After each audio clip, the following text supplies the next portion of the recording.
Ku permalukan kembali suamiku karena telah memaksaku sujud pada selingkuhannya saat acara keluarga, hingga aku kembali dan menghancurkan hidupnya. Halo Bunda, selamat datang kembali ya. Semoga Bunda semuanya dalam keadaan sehat dan bahagia ya. Sebelum masuk ke ceritanya silahkan Bunda-Bunda semuanya absen terlebih dahulu ya. Bunda semuanya dari daerah mana saja yang sudah subscribe semoga rezekinya lancar ya. Angin sore menerbangkan helai rambut Ayu yang panjang, seolah mengusap lembut kegelisahan yang diam-diam bersarang di hatinya. Dari balik jendela ruang keluarga yang besar, ia menatap pekarangan rumahnya yang asri. Semuanya tampak sempurna. Rumah mewah bergaya modern minimalis, kolam renang dengan air jernih yang memantulkan bayangan langit senja, dan taman dengan bunga-bunga mawar putih kesukaannya. Di mata orang lain, kehidupan Ayu adalah sebuah mimpi yang menjadi nyata. Menikah dengan Rama, seorang pengusaha muda yang karismatik dan diakui sebagai salah satu penggerak ekonomi di kota ini, adalah tiket emas menuju kehidupan yang penuh gemerlap. Namun, di balik tirai kemewahan itu, Ayu merasakan kekosongan yang perlahan menggerogoti jiwanya. Pernikahan mereka, yang sudah berjalan 5 tahun, dulunya adalah kisah cinta yang manis. Rama, dengan senyumnya yang memikat dan sorot mata hangat, berhasil membuat Ayu jatuh hati pada pandangan pertama. Ia adalah sosok yang penuh perhatian, selalu bisa diandalkan, dan yang paling penting, membuat Ayu merasa aman. Rama seringkali berkata, "Hidupku sempurna denganmu. Ayu, kamu adalah pelabuhanku."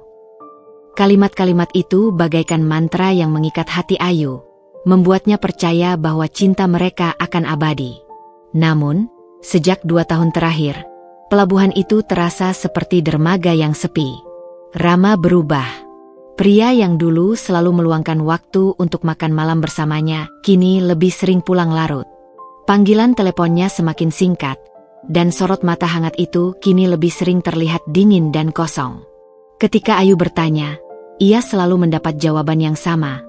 Hanya pekerjaan, sayang.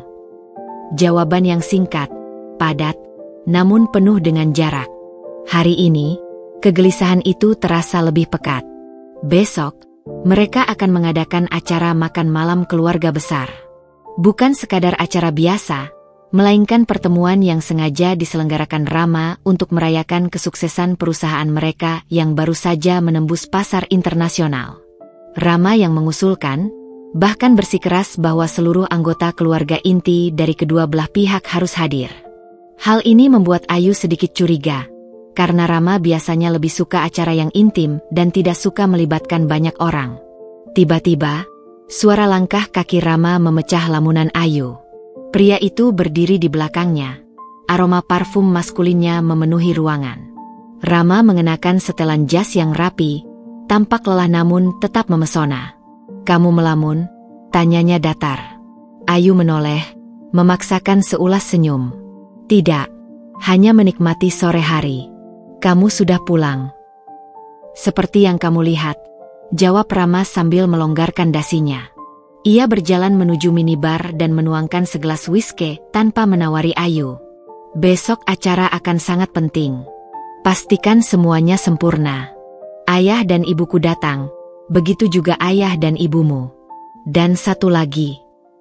Ia berhenti, menatap Ayu dengan sorot yang sulit diartikan. "Satu lagi apa, Rama?" tanya Ayu, jantungnya berdetak lebih cepat. "Adikmu, Laras, juga akan datang," katanya santai. Jantung Ayu seakan berhenti berdetak. "Laras? Adiknya?" Ayu dan Laras memang adik kakak, tapi hubungan mereka tidak begitu dekat. Laras adalah anak yang lebih cerdas dan mandiri, bahkan sedari kecil seringkali bersaing dengan Ayu. Setelah lulus kuliah, Laras langsung melanjutkan studinya di luar negeri dan sangat jarang pulang. Kedekatan mereka memudar, hingga akhirnya hanya komunikasi lewat pesan singkat saja. Ayu tahu Laras sudah pulang sejak beberapa bulan lalu, tapi Laras tidak pernah menemuinya. "Laras? Kenapa dia tidak memberitahuku?" tanya Ayu heran. "Entahlah. Mungkin dia ingin memberimu kejutan," jawab Rama acuh tak acuh. "Dia akan datang bersamaku." Aku yang menjemputnya di bandara tadi siang. Ayu mengerutkan dahi. Kenapa Rama menjemput Laras tanpa memberitahunya? Kenapa Laras tidak menghubunginya? Pikiran-pikiran negatif mulai berdatangan. Namun, Ayu berusaha menepisnya. Mungkin ini hanya kecurigaan yang berlebihan. Lagi pula, Rama adalah suaminya. Tidak mungkin ia menyembunyikan sesuatu yang buruk. "Kamu tidak apa-apa?" tanya Rama, suaranya sedikit melembut. Ayu menggeleng. "Tentu saja. Aku hanya terkejut. Sudah lama aku tidak bertemu dengannya." Rama mengangguk. "Bagus kalau begitu. Sekarang, aku butuh istirahat. Seharian ini sangat melelahkan." Ia meninggalkan Ayu sendirian di ruang keluarga. Punggungnya yang menjauh terasa dingin dan asing. Ayu merasa seperti ada jurang yang menganga di antara mereka. Jurang yang semakin dalam setiap harinya. Ia mencoba meyakinkan diri bahwa ini hanya kelelahan Rama, tekanan pekerjaan, dan bukan sesuatu yang lebih buruk. Namun, batinnya berbisik, ada yang tidak beres. Malam itu, Ayu tidak bisa tidur nyenyak. Ia memikirkan semua hal. Perubahan sikap Rama, kehadiran Laras yang tiba-tiba, dan rasa dingin yang menjalari hubungan mereka. Ayu adalah tipe orang yang terlalu tulus. Ia terlalu mencintai, terlalu percaya. Ia tidak pernah berpikir untuk curiga pada orang yang ia sayangi. Itulah kelemahannya, sebuah kelemahan yang kelak akan menjadi bumerang. Esok harinya, rumah Ayu dipenuhi dengan riuh rendah persiapan. Para catering sibuk menata hidangan, pelayan mondar-mandir memastikan semuanya siap. Ayu, yang biasanya sibuk mengatur semuanya, kini lebih banyak diam. Ia merasa ada awan gelap yang menggantung di atas kepalanya, sebuah pertanda buruk yang tak bisa ia jelaskan. Pukul 7 malam, satu persatu tamu mulai berdatangan. Ayah dan ibu Ayu, Bapak Haris dan Ibu Rina, datang dengan wajah ceria. Mereka adalah pasangan parubaya yang masih terlihat harmonis.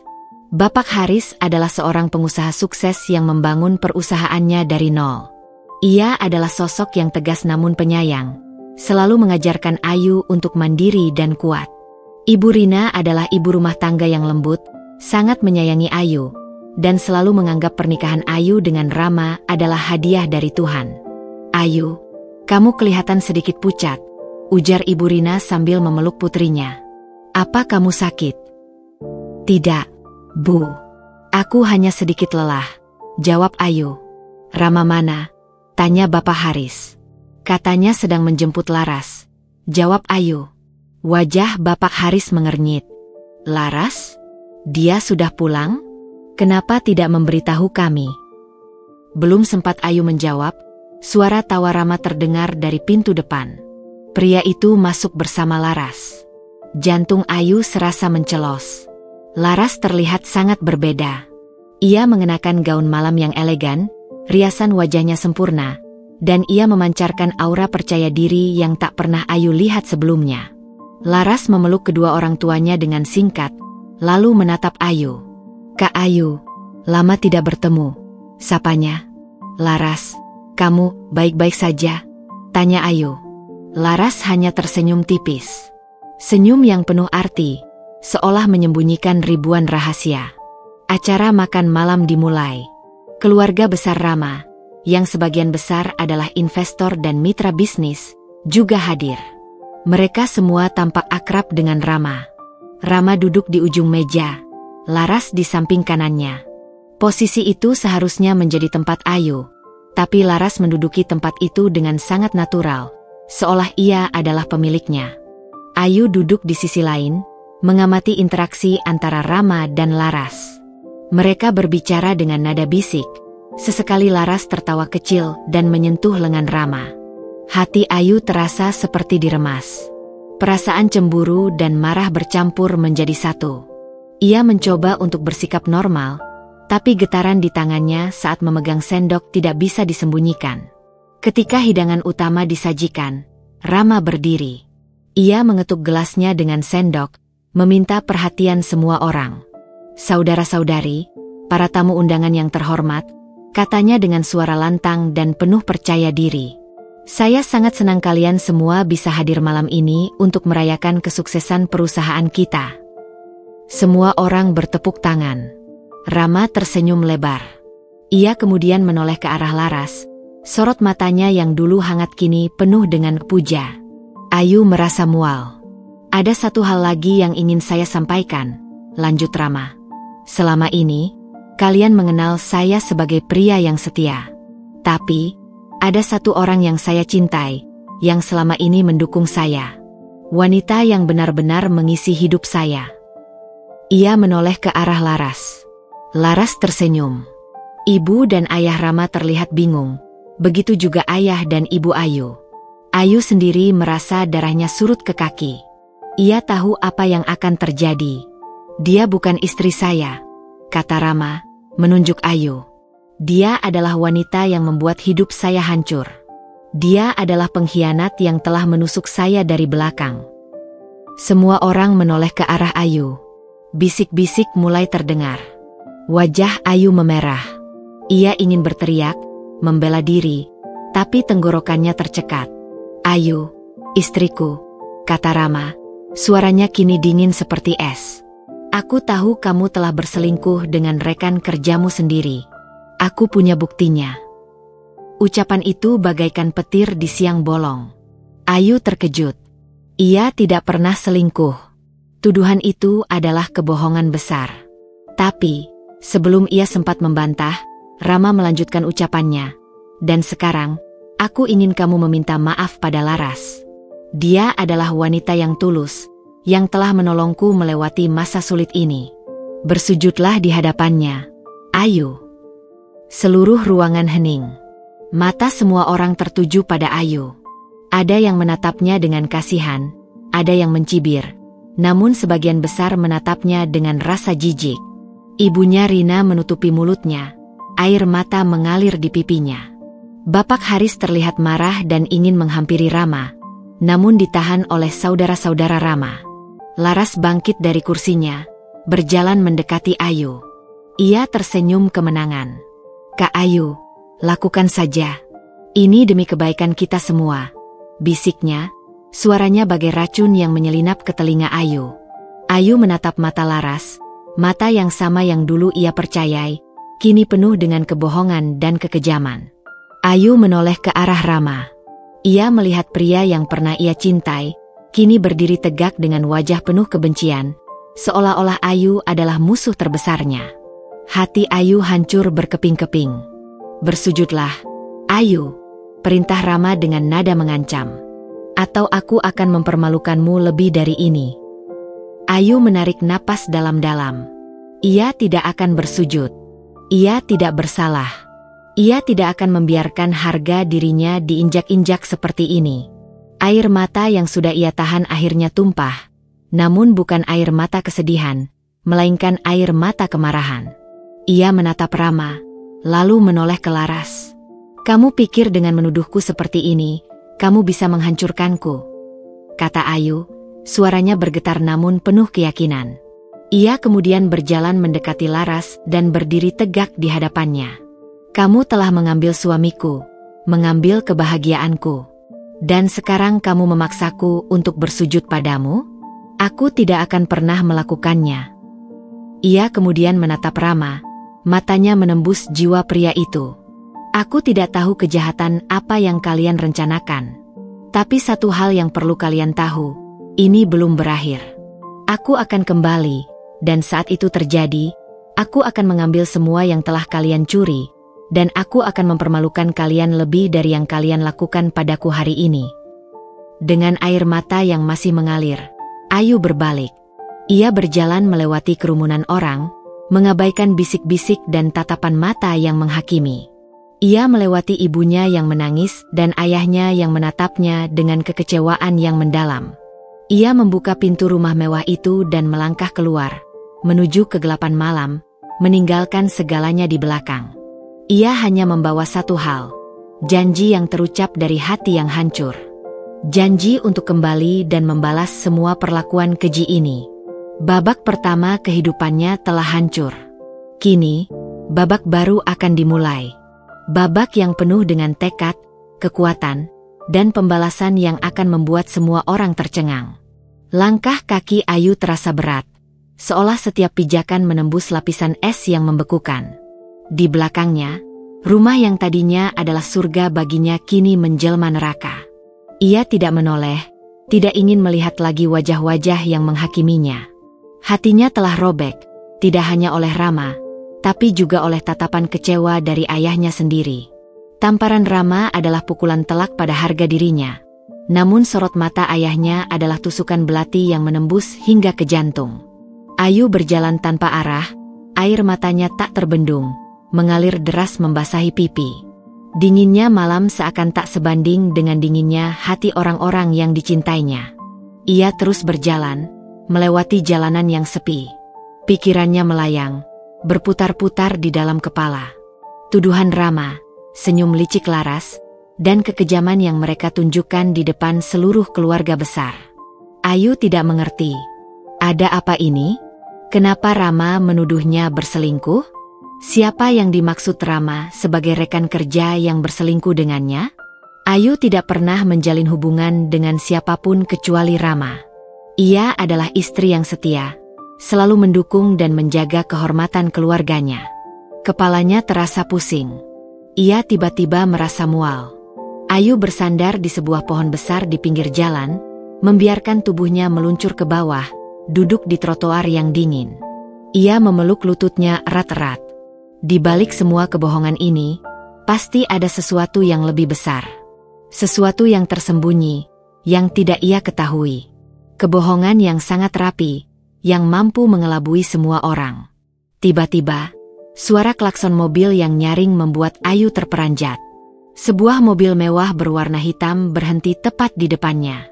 Jendela mobil terbuka, dan dari sana, sosok Pak Handoko, supir pribadi sekaligus orang kepercayaan Rama, keluar. Wajah Pak Handoko terlihat cemas. "Nyonya Ayu, apa yang Nyonya lakukan di sini?" tanyanya, suaranya penuh kekhawatiran. Ayu menatapnya.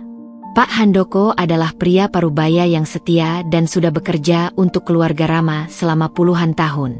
Ia mengenal Ayu dan Rama sejak mereka masih berpacaran. "Pak Handoko." Suara Ayu serak. Saya tidak punya tempat untuk pergi." Pak Handoko melihat kondisi Ayu. Pakaiannya yang rapi berantakan, wajahnya sembab dan pucat. "Mari Nyonya, masuk ke mobil. Saya akan mengantar Nyonya pulang," ajaknya. "Tidak," seru Ayu. "Saya tidak akan kembali ke neraka itu. Biarkan saya sendiri." Pak Handoko menghela napas. "Nyonya, ada sesuatu yang harus Nyonya ketahui." Ayu mengangkat kepalanya. "Apa, Pak?" "Saya tidak berani mengatakannya. Tapi Nyonya, jangan percaya dengan apa yang Tuan Rama katakan. Dia hanya diperalat." "Diperalat?" tanya Ayu, matanya membulat. "Oleh siapa?" Pak Handoko menggeleng. "Saya tidak tahu pasti. Tapi saya mendengar sebagian percakapan Tuan Rama dengan seseorang di telepon. Mereka berbicara tentang sebuah proyek dan rencana besar. Semua ini ada hubungannya dengan bisnis, Nyonya." Ayu terdiam. "Bisnis? Apa hubungannya kehidupannya dengan bisnis Rama? Tolong jelaskan, Pak. Saya mohon," pinta Ayu. Pak Handoko ragu-ragu. "Nyonya, ini bahaya. Mereka memiliki kekuatan yang besar. Saya hanya bisa mengantar Nyonya ke tempat yang aman. Ada sebuah apartemen kecil milik saya. Nyonya bisa tinggal di sana untuk sementara waktu. Jangan kembali ke rumah itu. Itu bukan tempat yang aman lagi bagi Nyonya." "Pak Handoko." Ayu menatapnya dengan penuh harap. "Katakan padaku, apa yang sebenarnya terjadi?" Pak Handoko akhirnya menyerah. "Baiklah, tapi Nyonya harus berjanji. Jangan beritahu siapapun bahwa saya yang memberitahu ini. Nyonya ingat Tuan Wijaya? Mitra bisnis terbesar Bapak Haris? Tuan Rama dan Laras, mereka berhubungan dengannya. Saya tidak tahu detailnya, Tapi saya yakin semua ini adalah bagian dari rencana Tuan Wijaya untuk mengambil alih perusahaan Bapak Haris. Telinga Ayu berdenging. Tuan Wijaya? Ayah dari teman ayahnya yang kini sudah meninggal? Itu adalah nama yang tidak asing baginya. Lalu, ia teringat sesuatu. Laras. Laras dan Tuan Wijaya. Ayu teringat pernah melihat Laras berbicara dengan Tuan Wijaya di sebuah acara bisnis beberapa bulan lalu, tapi ia tidak menaruh curiga.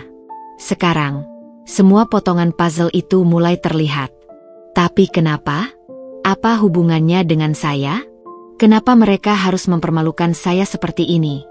Tanya Ayu, suaranya bergetar. Saya tidak tahu Nyonya, jawab Pak Handoko jujur. Tapi satu hal yang pasti. Ini bukan tentang perselingkuhan. Ini tentang kekuasaan, tentang uang. Nyonya, masuklah. Saya tidak ingin mereka melihat Nyonya di sini. Saya akan mengantar Nyonya ke tempat yang aman.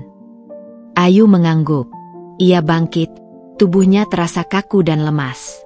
Ia memasuki mobil, dan Pak Handoko mengemudikannya dengan cepat.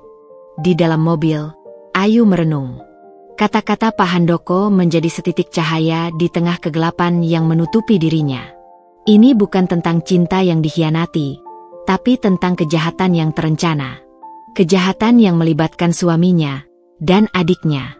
Setibanya di apartemen kecil milik Pak Handoko, Ayu melihat tempat itu. Sederhana, namun bersih dan nyaman. Maaf, Nyonya. Ini tempat sederhana. Tapi di sini Nyonya akan aman, kata Pak Handoko. Terima kasih, Pak Handoko, kata Ayu, air matanya kembali menetes. Kamu adalah satu-satunya orang yang masih percaya padaku. Nyonya adalah wanita baik. Saya tahu itu, kata Pak Handoko. Saya akan kembali sekarang. Tapi Nyonya, tolong jangan keluar dari sini. Jangan hubungi siapapun. Saya akan mencoba mencari tahu lebih banyak. Pak Handoko pergi, meninggalkan Ayu sendirian. Ayu melihat sekeliling. Ia tidak pernah membayangkan hidupnya akan berakhir seperti ini. Dari seorang istri pengusaha sukses, kini ia terdampar di sebuah apartemen kecil, tanpa uang, tanpa keluarga, tanpa siapapun. Ia merasa seperti kapal yang terombang-ambing di lautan badai, tanpa peta dan kompas. Namun, di tengah kesendirian itu, kemarahan yang tadinya terkubur di bawah kesedihan mulai membara. Kata-kata Pak Handoko memberinya petunjuk. Ini bukan tentang balas dendam pribadi, ini tentang kebenaran. Ia harus membuktikan bahwa ia tidak bersalah, bahwa Rama dan Laras adalah penjahat yang bersembunyi di balik topeng kemewahan. Aku tidak akan menyerah, bisik Ayu pada dirinya sendiri. Aku akan kembali. Keesokan harinya, Ayu terbangun dengan kepala yang berat. Ia melihat dirinya di cermin. Wajahnya pucat, matanya sembab. Ia terlihat seperti seseorang yang baru saja kehilangan segalanya. Tapi, di balik matanya yang lelah, ada kilatan tekad yang membara. Ia tahu, untuk membalas dendam, ia tidak bisa hanya mengandalkan emosi. Ia harus cerdas, terencana, dan strategis. Ia mencoba menghubungi ayahnya, namun teleponnya tidak diangkat. Ia juga mencoba menghubungi ibunya, namun ponsel ibunya sudah dimatikan. Ayu tahu, mereka pasti telah diancam atau dipaksa untuk tidak berhubungan dengannya. Ia merasa sendirian, benar-benar sendirian. Namun, ia tidak menyerah. Ia tahu, jalan yang ia tempuh akan sangat sulit. Ia harus mulai dari nol. Ia tidak punya uang, tidak punya apa-apa. Tapi ia punya otaknya. Ia teringat akan masa lalunya, masa-masa di mana ia menjadi salah satu siswi terbaik di universitasnya, dengan nilai cemerlang di bidang ekonomi. Ia juga teringat akan obrolannya dengan ayah angkatnya, yang selalu mengajarinya tentang cara membaca pasar, investasi, dan strategi bisnis. Ayu mengambil keputusan. Ia akan meninggalkan kota ini, setidaknya untuk sementara waktu. Ia tidak bisa melawan mereka di sini, di mana kekuasaan dan pengaruh mereka sangat besar.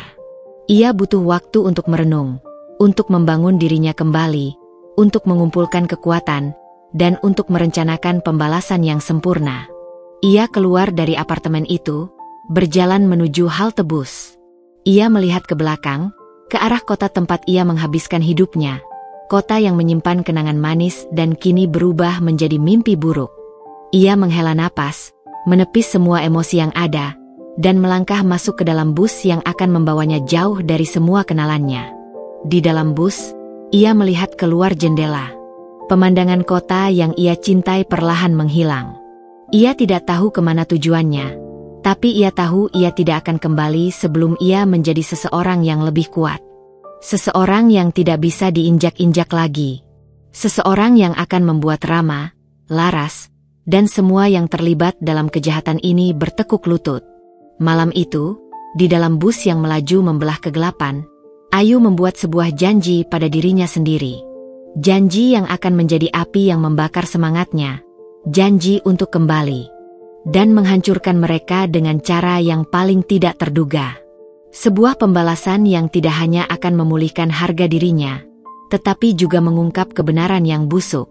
Sebuah pembalasan yang akan membuat mereka merasakan apa artinya kehilangan segalanya.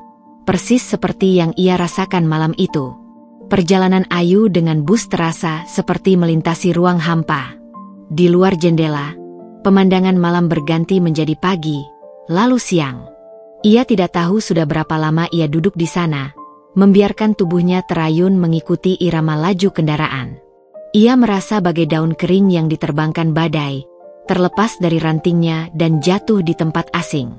Namun, di dalam hatinya, api dendam itu terus membara, menghangatkan jiwanya yang beku.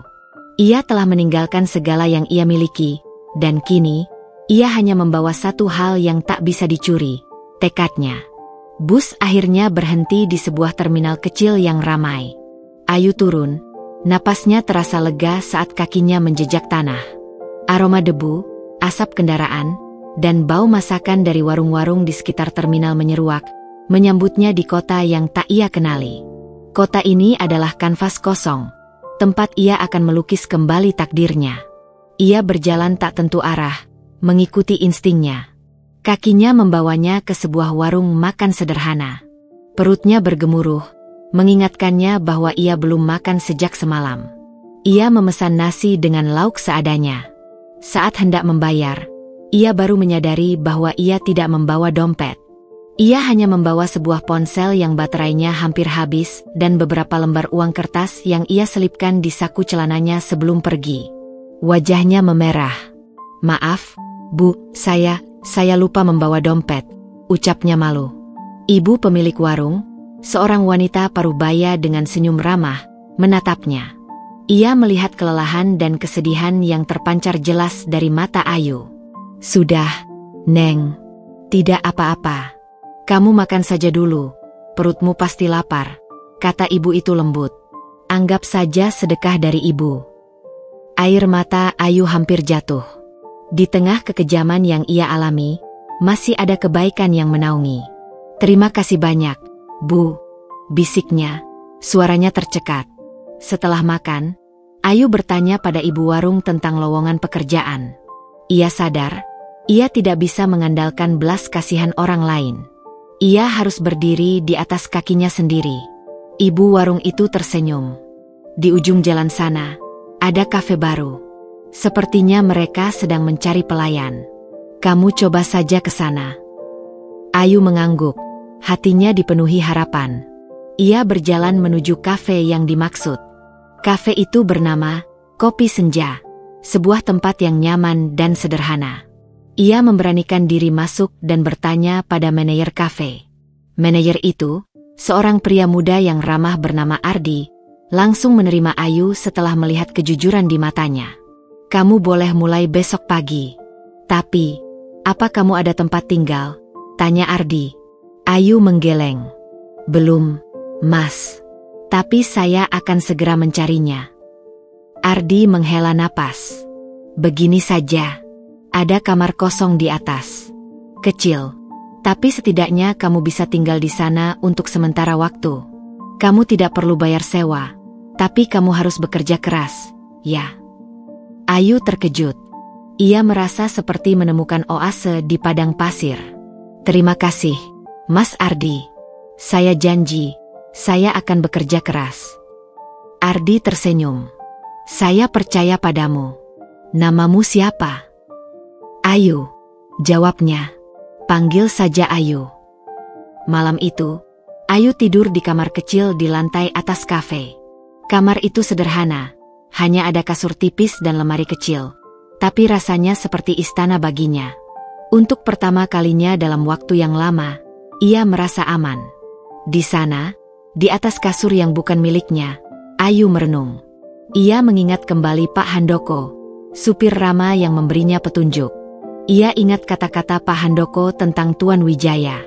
Semua ini bukan tentang cinta, tapi tentang uang dan kekuasaan. Ia tahu, untuk bisa membalas dendam, ia tidak bisa hanya menjadi Ayu yang rapuh.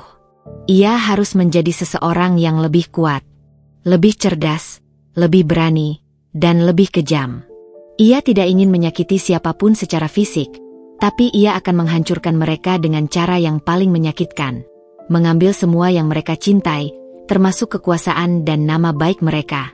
Selama berbulan-bulan, Ayu bekerja keras di Kopi Senja. Ia tidak hanya menjadi pelayan, tapi juga belajar membuat kopi, mengelola keuangan kafe, dan berinteraksi dengan pelanggan. Kecerdasan dan ketulusan hatinya membuat banyak pelanggan menyukainya. Salah satu pelanggan setianya adalah seorang pria tua yang bijaksana, Pak Handoko. Bukan supir Rama, tapi seorang pensiunan pengusaha sukses. Ia sering datang ke kafe itu, duduk di sudut, dan membaca buku. Suatu sore, saat kafe sepi, Pak Handoko memanggil Ayu. Nak, saya perhatikan kamu. Kamu bukan orang sembarangan. Ada aura kecerdasan di matamu, dan ada luka yang dalam di sana. Ceritakan padaku, katanya lembut. Ayu ragu-ragu. Tapi, entah mengapa, ia merasa bisa mempercayai pria tua ini. Ia menceritakan segalanya, dari awal hingga akhir. Tentang Rama, Laras, tuduhan palsu, dan kepergiannya. Ia menceritakan semua dengan air mata yang kembali membasahi pipinya. Pak Handoko mendengarkan dengan seksama. Setelah Ayu selesai, ia terdiam sejenak. Mereka itu adalah serigala berbulu domba, katanya. Mereka tidak hanya mengambil apa yang mereka inginkan, tapi juga menghancurkan harga diri korbannya. Itu adalah kejahatan yang paling keji. Ia kemudian menatap Ayu. Kamu ingin membalas dendam, bukan? Tanyanya. Ayu mengangguk. Saya tidak tahu bagaimana, Pak. Saya tidak punya apa-apa. Pak Handoko tersenyum. Kamu salah. Kamu punya segalanya. Kamu punya otak yang cerdas, dan kamu punya hati yang tulus. Itu adalah senjata yang paling ampuh. Uang bisa dicari, koneksi bisa dibangun. Tapi kecerdasan dan ketulusan tidak bisa dibeli. Apa yang harus saya lakukan, Pak? Tanya Ayu penuh harap. Dendam yang paling mematikan adalah dendam yang tidak terlihat, kata Pak Handoko. Kamu tidak perlu menjadi seperti mereka, kejam dan licik. Kamu harus menjadi lebih baik dari mereka. Gunakan kecerdasanmu untuk menghancurkan mereka dari dalam. Kamu harus mengambil alih kendali mereka, bukan dengan kekerasan, tapi dengan strategi. Pak Handoko mulai membimbing Ayu. Ia mengajarkan Ayu tentang strategi bisnis, membaca laporan keuangan, menganalisis pasar, dan berinvestasi. Ayu adalah murid yang cerdas. Ia menyerap semua pengetahuan itu seperti spons. Setiap malam, setelah kafe tutup, mereka berdua duduk berjam-jam, membahas teori bisnis dan studi kasus. Ayu tidak hanya belajar, tapi juga berdiskusi, memberikan ide-ide brilian yang membuat Pak Handoko kagum. Selama masa ini, Ayu juga menemukan fakta mengejutkan tentang Tuan Wijaya, ayah dari hati Ayu terasa sakit. Ia tahu Rama telah berkhianat, tapi mengetahui bahwa Rama juga diperalat, membuat hatinya bimbang. Apakah Rama benar-benar mencintai Laras, atau hanya diperalat? Tanyanya pada dirinya sendiri. Hati manusia adalah misteri. Nak, saya tidak tahu. Tapi satu hal yang pasti, Rama telah memilih jalannya. Ia memilih kekuasaan daripada cinta, jawab Pak Handoko. 6 bulan berlalu.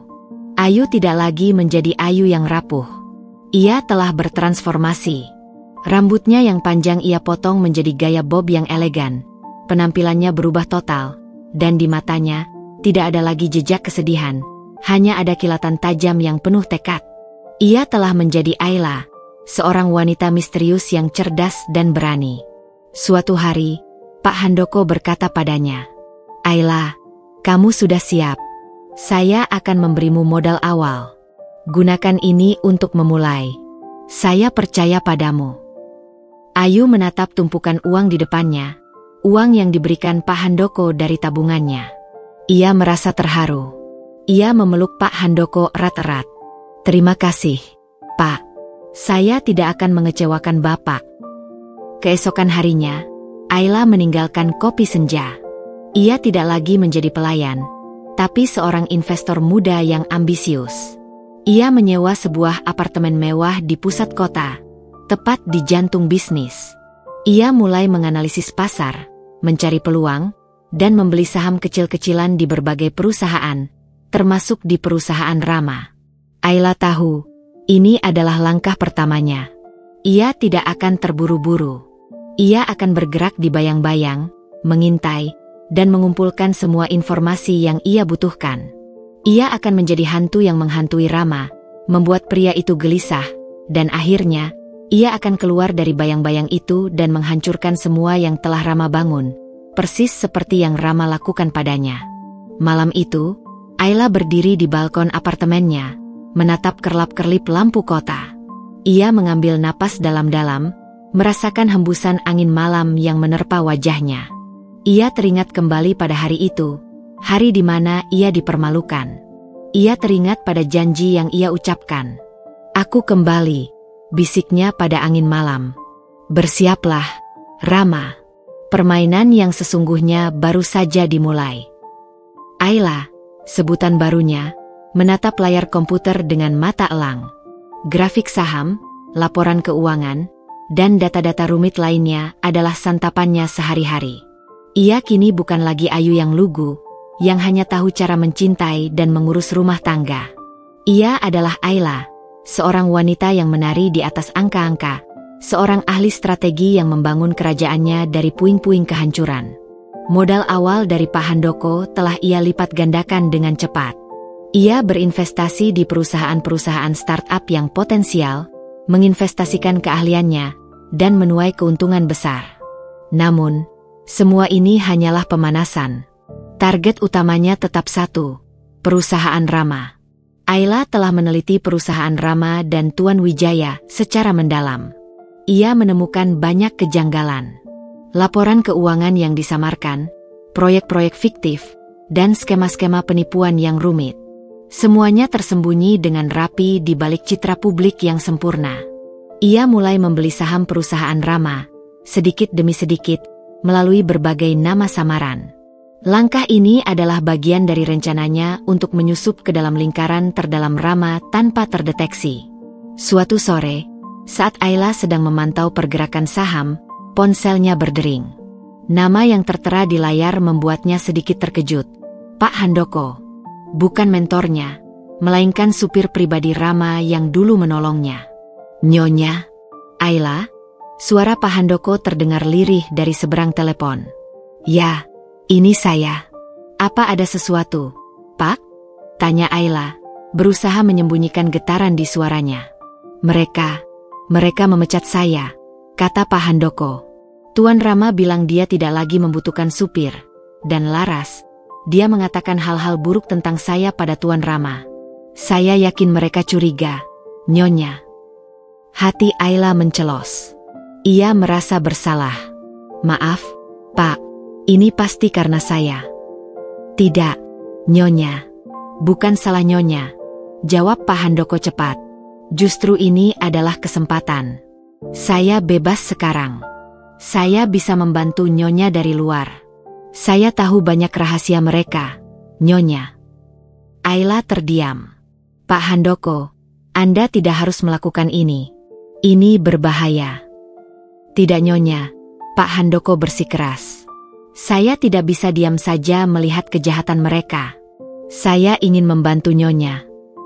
Ayla akhirnya setuju. Ia mengatur pertemuan dengan Pak Handoko di sebuah tempat yang aman.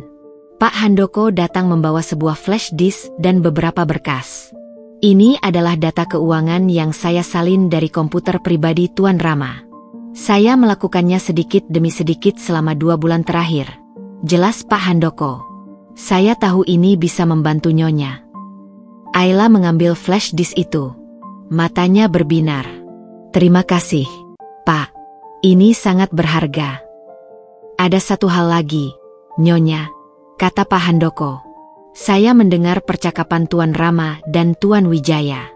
Mereka akan mengadakan pertemuan besar dengan para investor dan pejabat pemerintah. Mereka berencana untuk meluncurkan proyek fiktif baru. Ini adalah skema penipuan besar-besaran, Nyonya. Kapan? Tanya Ayla cepat. Minggu depan. Di Hotel Bintang 5 milik Tuan Wijaya. Jawab Pak Handoko. Ayla tersenyum dingin. Baiklah. Ini adalah saat yang tepat untuk membuat mereka merasakan tamparan balik. Malam itu, Ayla tidak tidur. Ia menganalisis semua data yang diberikan Pak Handoko. Laporannya menunjukkan penggelapan dana yang masif. Uang miliaran rupiah dialirkan ke rekening-rekening pribadi di luar negeri. Nama-nama yang terlibat membuat Ayla terkejut. Bukan hanya Rama dan Tuan Wijaya, tapi juga ayah Laras. Nama itu adalah Agus, bukan Tuan Wijaya. Ini adalah sebuah kesalahan besar.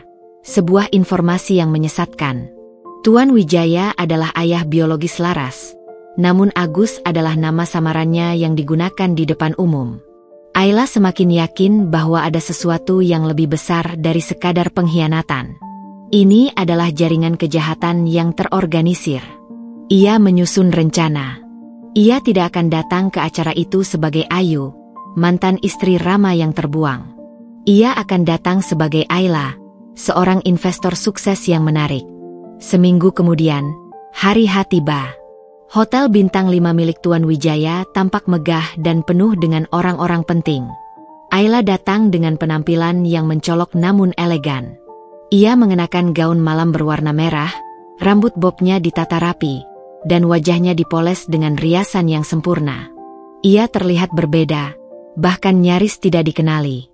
Di pergelangan tangannya, ia memakai sebuah gelang yang dulunya diberikan oleh Rama saat mereka masih berpacaran. Gelang itu adalah pengingat akan masa lalu, sebuah pengingat bahwa ia tidak akan pernah lupa. Ia berjalan masuk dengan langkah percaya diri. Semua mata tertuju padanya. Bisik-bisik kagum terdengar dari para tamu undangan. Mereka bertanya-tanya, siapa wanita misterius ini? Rama dan Laras berada di tengah kerumunan, dikelilingi oleh para investor. Laras terlihat sangat bahagia, menempel pada Rama seperti lintah. Keduanya tampak seperti pasangan yang sempurna di depan publik.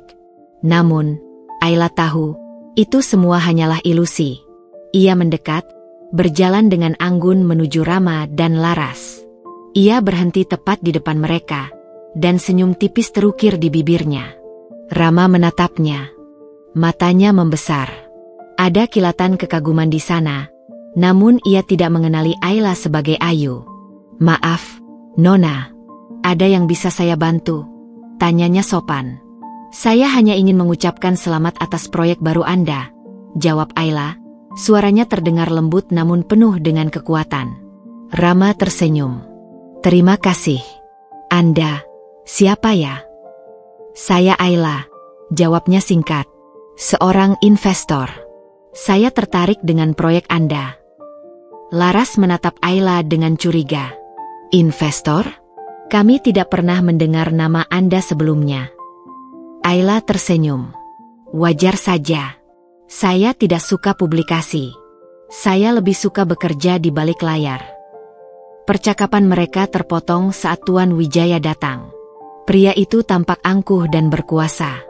Ia menatap Ayla dengan tatapan tajam, mencoba membaca pikiran wanita itu. Siapa ini, Rama? Tanyanya. Seorang investor, Tuan, jawab Rama. Tuan Wijaya mengamati Ayla dari ujung kepala hingga ujung kaki. Saya tidak percaya ada investor yang begitu mudahnya tertarik pada proyek yang belum jelas. Ada apa di balik ini? Anda bisa memanggilnya intuisi, Tuan, jawab Ayla dengan tenang. Saya punya firasat bahwa proyek Anda akan sukses besar. Rama dan Tuan Wijaya saling pandang, tampak bingung namun juga tertarik. Mereka tidak menyadari, di balik senyum ramah Ayla, ada pisau yang tersembunyi. Jika Anda benar-benar tertarik, Nona Ayla, mari kita bicara bisnis, kata Tuan Wijaya. Kita bisa menjalin kerjasama. Ayla tersenyum. Tentu. Saya tunggu tawaran Anda. Ia berbalik, meninggalkan Rama, Laras, dan Tuan Wijaya yang kebingungan. Rencananya berjalan sempurna. Ia telah berhasil menarik perhatian mereka, dan kini, ia akan menjadi bagian dari permainan mereka. Ia pergi ke sudut ruangan, mengambil segelas sampanye, dan menatap Rama dari jauh. Ia melihat Laras yang cemberut di samping Rama.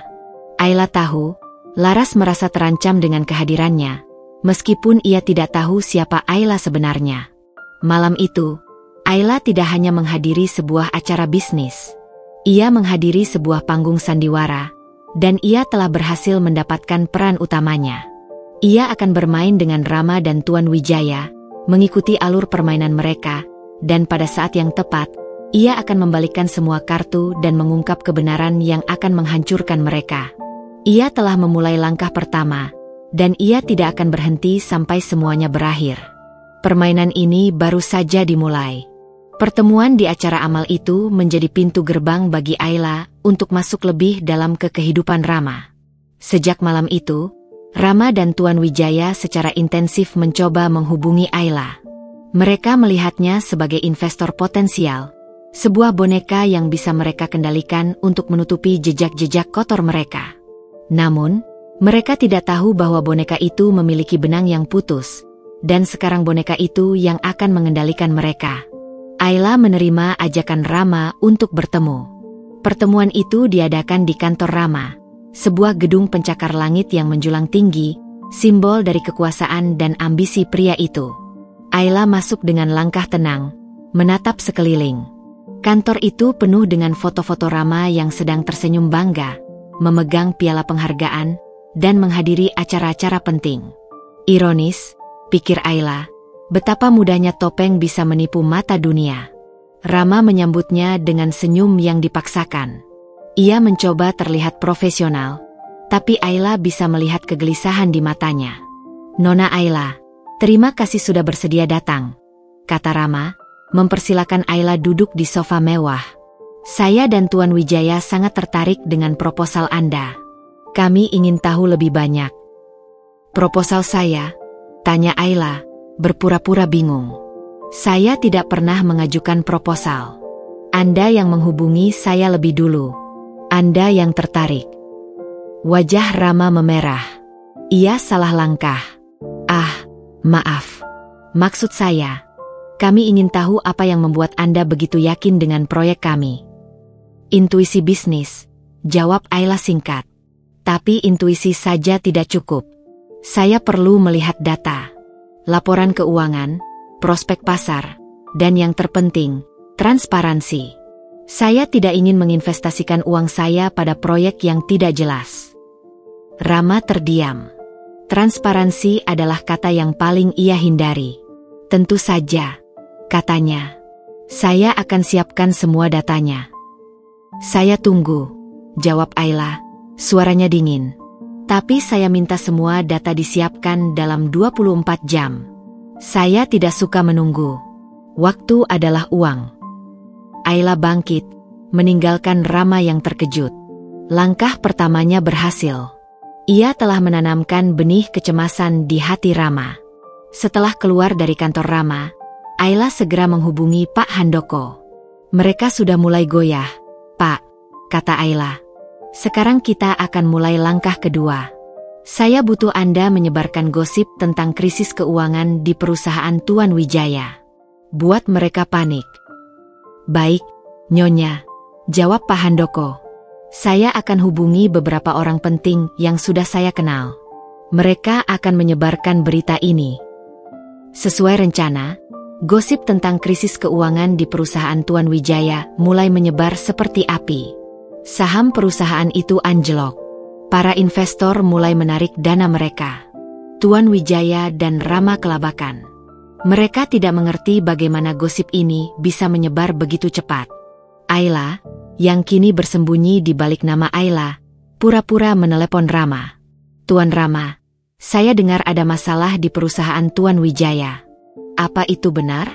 Jika iya, saya rasa saya tidak bisa melanjutkan kerja sama ini. Tidak. Itu hanya gosip murahan, Nona Ayla, seru Rama panik. Semua baik-baik saja. Gosip atau bukan, harga saham tidak pernah berbohong, kata Ayla.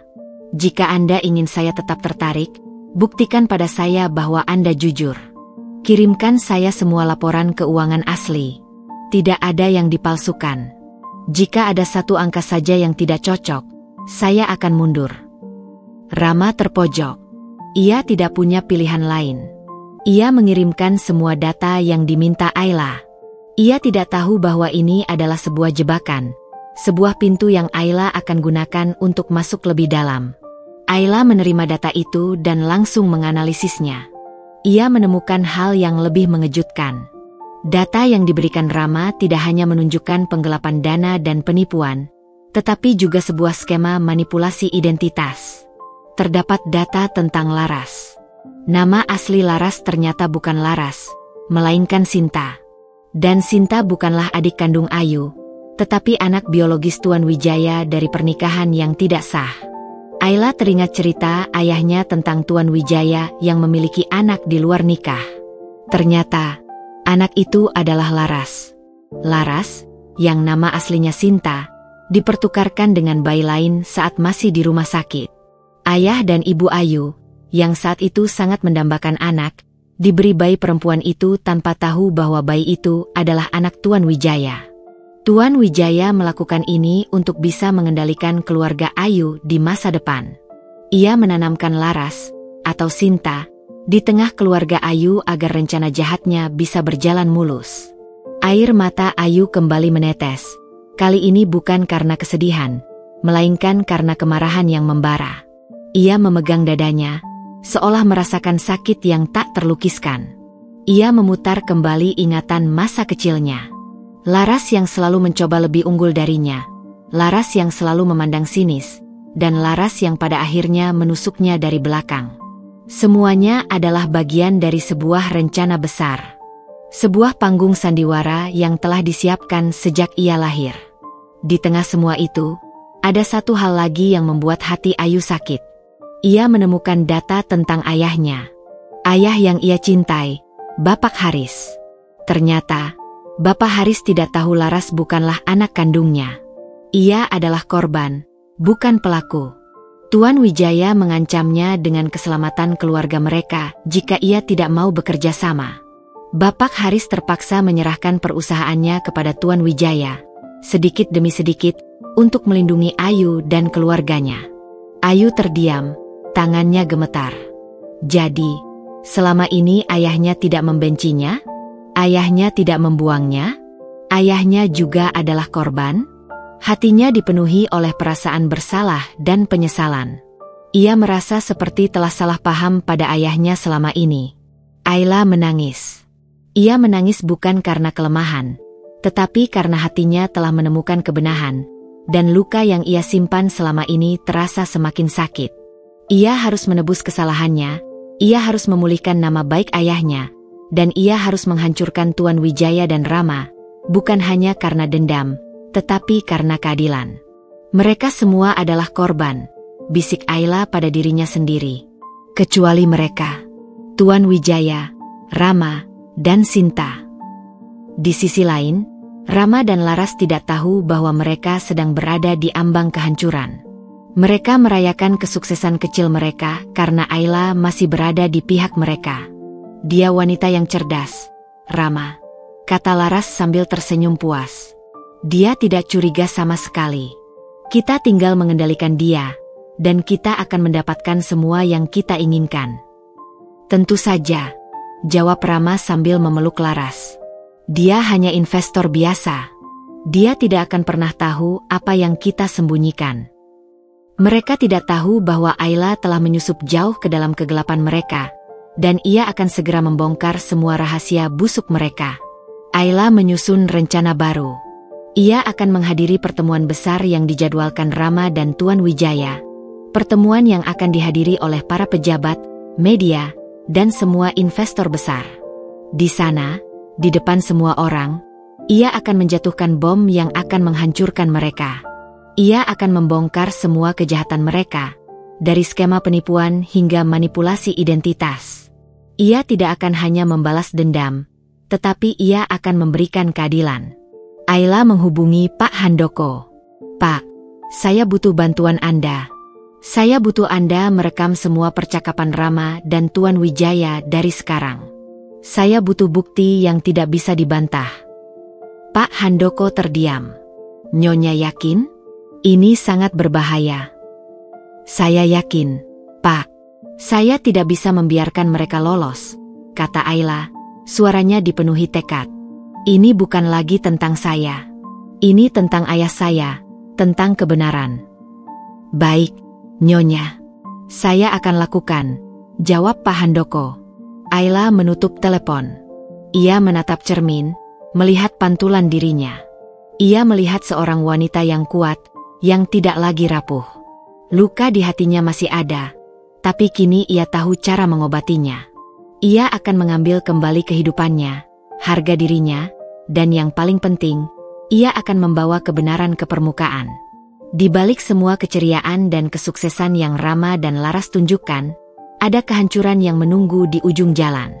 Dan Ayla, yang mereka anggap sebagai investor biasa, adalah hantu dari masa lalu yang akan kembali menghantui mereka. Ayla tak lagi tidur. Waktunya ia habiskan di depan layar komputer, menyusun strategi. Ia adalah seorang jenderal yang sedang merencanakan pertempuran besar. Dengan data dari Pak Handoko di tangan, ia mulai menarik semua benang kusut yang tersembunyi. Skema penipuan yang rumit, penggelapan dana yang disamarkan, dan yang paling penting, bukti-bukti keterlibatan Rama, Tuan Wijaya, dan Laras, yang kini ia tahu bernama asli Sinta. Ayla menemukan bahwa mereka tidak hanya menipu, tetapi juga memanipulasi, mengancam, dan menghancurkan hidup banyak orang. Ia melacak semua rekening fiktif yang digunakan Rama dan Tuan Wijaya. Rekening-rekening itu tersebar di berbagai negara, dan Ayla menggunakan keahliannya untuk melacak aliran uang. Ia menemukan bahwa sebagian besar uang itu dialirkan ke sebuah yayasan sosial fiktif yang dikelola oleh Sinta. Yayasan itu hanya kedok untuk menampung uang ilegal. Di tengah kesibukannya, ponsel Ayla berdering. Nama Pak Handoko muncul di layar. "Nyonya, Nyonya Ayla," suaranya terdengar cemas. "Ya, Pak, ada apa?" "Tuan Rama, dia mencurigai saya. Dia mengancam akan mencari tahu siapa saya sebenarnya. Saya rasa mereka tahu saya yang membantu Nyonya," bisik Pak Handoko, suaranya dipenuhi ketakutan. Jantung Ayla berdebar kencang. "Pak Handoko, Anda tidak apa-apa? Di mana Anda sekarang?" Saya sedang di jalan. Saya harus pergi, Nyonya. Mereka mengawasi saya," katanya. "Tapi saya punya satu hal lagi untuk Nyonya." "Apa itu, Pak?" "Saya punya bukti yang lebih kuat. Sebuah rekaman percakapan antara Tuan Rama dan Tuan Wijaya. Mereka membicarakan semua rencana mereka. Saya menyembunyikannya di suatu tempat. Saya akan kirimkan lokasinya ke Nyonya," kata Pak Handoko. "Tolong, jaga diri Nyonya baik-baik. Saya harap kita bisa bertemu lagi." Sambungan telepon terputus. Ayla merasa khawatir. Ia segera melacak lokasi Pak Handoko. Namun, yang ia temukan hanyalah sebuah pesan singkat yang berisi koordinat lokasi. Pesan itu dikirim beberapa detik setelah panggilan terputus. Ayla tahu, ia harus bergerak cepat. Ia segera menyewa sebuah mobil dan pergi ke lokasi yang ditunjukkan. Lokasi itu adalah sebuah gudang tua di pinggir kota. Gudang itu gelap dan sepi. Ayla masuk dengan hati-hati. Di sudut ruangan, ia menemukan sebuah kotak kecil yang tersembunyi di balik tumpukan kardus. Di dalamnya, ada sebuah flash disk dan sebuah surat. Surat itu ditulis tangan oleh Pak Handoko. Nyonya Ayla, jika Nyonya membaca surat ini, itu artinya saya sudah tidak berada di tempat yang aman. Saya tahu Nyonya akan datang. Saya mohon, gunakan rekaman ini untuk menjatuhkan mereka.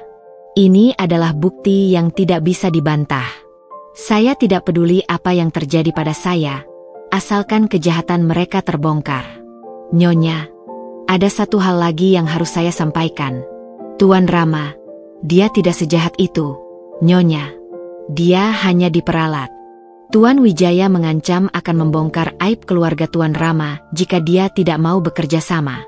Tuan Rama sebenarnya mencintai Nyonya, tapi dia terpaksa melakukan ini. Saya tidak ingin Nyonya salah paham. Tuan Rama juga korban. Hanya saja, dia memilih jalan yang salah. Saya doakan Nyonya berhasil. Semoga kebenaran menang. Hormat saya, Pak Handoko. Air mata Ayla jatuh, membasahi surat itu. Jadi, Rama juga korban? Ia terdiam, pikirannya campur aduk. Ia tidak tahu harus percaya atau tidak. Namun, ia tahu satu hal. Ia harus membuktikan ini. Ia harus mencari tahu apa aib keluarga Rama yang begitu besar, hingga pria itu rela mengorbankan segalanya. Ayla membawa flash disk itu pulang. Ia membuka laptopnya dan menyalin semua data. Di dalamnya, ia menemukan rekaman percakapan yang sangat jelas. Suara Rama, Tuan Wijaya, dan Sinta terdengar, membicarakan semua rencana mereka dengan detail. Rekaman dimulai. Tuan Wijaya, jadi, sudah sejauh mana rencana kita, Rama? Rama, semuanya berjalan sesuai rencana, Tuan. Kita berhasil menjebak ayahnya. Dia terpaksa menandatangani surat-surat itu. Tuan Wijaya, bagus. Dan bagaimana dengan Ayu? Rama, dia sudah pergi.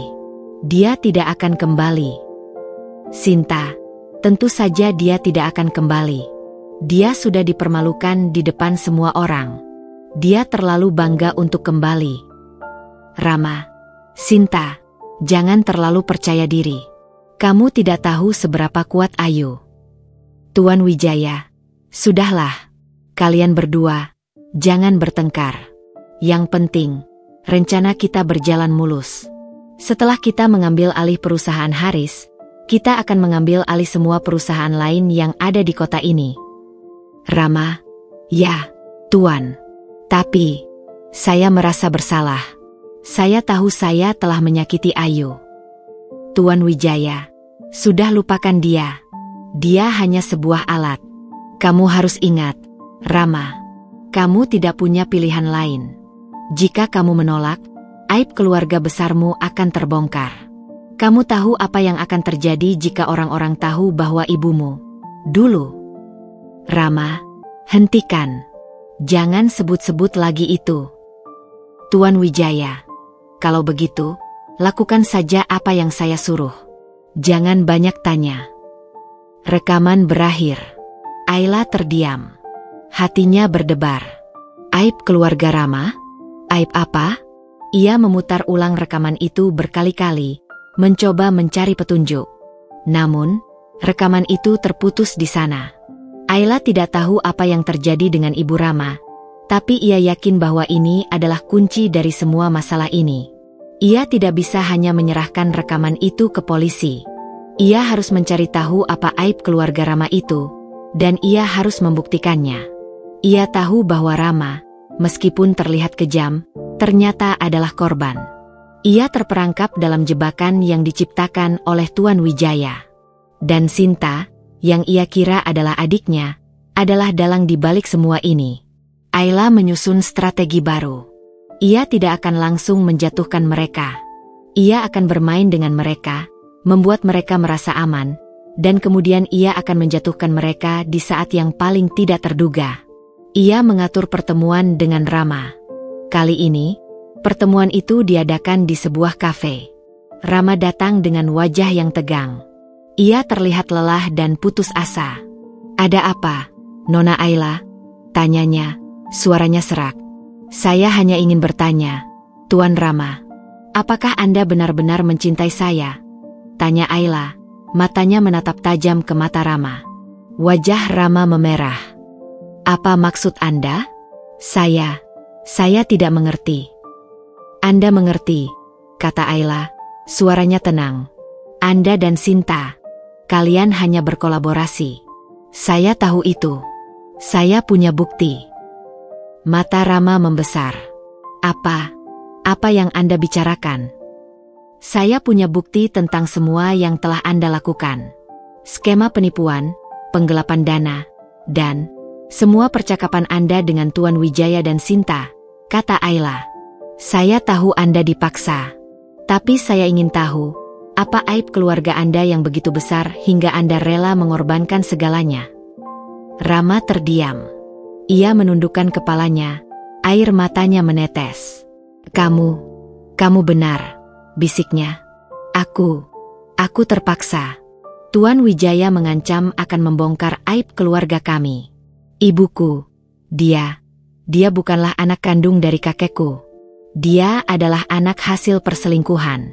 Jika aib ini terbongkar, semua reputasi keluarga kami akan hancur." Ayla terkejut.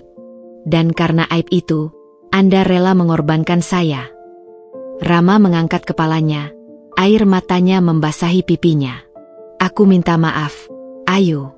Aku tidak tahu harus berbuat apa. Aku terperangkap. Aku masih mencintaimu. Percayalah." Ayla menatapnya. Hatinya terbagi. Di satu sisi, ia merasa kasihan pada Rama. Namun di sisi lain, ia merasa marah. Mengapa Rama tidak jujur padanya? Mengapa ia tidak meminta bantuan? "Maaf saja tidak cukup, Rama," kata Ayla. "Kamu harus bertanggung jawab atas semua yang telah kamu lakukan. Kamu harus menebus dosa-dosamu." "Apa yang harus aku lakukan?" tanya Rama putus asa. "Kamu harus membantuku," kata Ayla. "Kamu harus bekerja sama denganku untuk menjatuhkan Tuan Wijaya dan Sinta. Kamu harus membantuku mengumpulkan bukti yang lebih kuat." Rama terdiam. Ia menatap Ayla, hatinya bimbang. Aku tidak bisa. Jika mereka tahu, mereka akan menghancurkanku." "Kamu sudah hancur, Rama," kata Ayla. "Kamu telah kehilangan segalanya. Tapi ini adalah kesempatanmu untuk menebus semua kesalahanmu. Ini adalah kesempatanmu untuk membuktikan bahwa kamu masih punya hati." Rama menundukkan kepalanya, berpikir keras. Akhirnya, ia mengangkat kepalanya. Matanya dipenuhi tekad. "Baiklah, aku akan membantumu. Aku akan melakukan apa saja untuk menebus semua kesalahanku." Ayla tersenyum. Rencananya berjalan sempurna. Ia telah berhasil menarik Rama ke dalam perangkapnya. Ia tahu, dengan bantuan Rama, ia akan bisa menjatuhkan Tuan Wijaya dan Sinta dengan mudah. Permainan ini telah berubah. Kini, ia tidak lagi sendirian. Ia punya Rama di pihaknya. Dan dengan kekuatan mereka berdua, ia yakin mereka akan bisa mengalahkan Tuan Wijaya dan Sinta. Ayla menatap Rama. Ia melihat penyesalan di matanya, dan ia melihat secercah harapan. Ia tahu, jalan yang mereka tempuh tidak akan mudah, tapi ia yakin mereka akan berhasil. Pembalasan yang sesungguhnya akan segera dimulai. Aliansi tak terduga antara Ayla dan Rama adalah benang rahasia yang terjalin di balik panggung kehidupan Rama yang tampak gemilang. Mereka berdua, dari dua sisi yang berbeda, kini berada di satu perahu, berlayar menuju badai besar yang mereka ciptakan sendiri. Ayla menggunakan nama lamanya, Ayu, saat mereka berdua bertemu. Ia ingin Rama mengingat siapa wanita yang ia sakiti, siapa yang kini ia minta bantuan. Pertemuan rahasia mereka pertama kali berlangsung di sebuah kafe kecil yang jauh dari hiruk-pikuk kota, tempat yang tak pernah terbayangkan akan dikunjungi oleh seorang Rama. Pria itu tampak lebih kurus, bayangan hitam di bawah matanya adalah bukti dari malam-malam tanpa tidur. Senyumnya yang dulu memikat kini tak lebih dari sebuah garis tipis yang penuh dengan keputusasaan. Kita harus berhati-hati, bisik Rama, matanya terus menyapu sekeliling. Sinta dan Tuan Wijaya bisa menempatkan mata-mata di mana saja. Ayu, atau Ayla, menatapnya tajam. Justru itu. Aku tidak ingin kita bersembunyi. Kita akan bergerak di depan mereka, seolah-olah kita masih saling membenci. Maksudmu? Aku akan membiarkan mereka berpikir bahwa aku adalah investor yang naif. Aku akan memberikan mereka harapan, membiarkan mereka percaya bahwa mereka bisa mengendalikanku. Sementara itu, kamu akan menjadi pahlawan yang diam-diam membantuku dari dalam. Jelas Ayu. Rama terdiam. Ia tidak pernah berpikir bahwa Ayu akan secerdas ini. Ia tidak lagi melihat Ayu yang ia kenal, wanita yang hanya tahu cara mencintai. Di hadapannya kini, ada sosok yang kuat, yang dilahirkan dari kehancuran. Apa yang harus aku lakukan? Tanya Rama. Bantuku mengambil alih kendali. Mereka berdua punya rencana besar, kan? Proyek fiktif yang akan mereka luncurkan di acara besar. Tanya Ayu.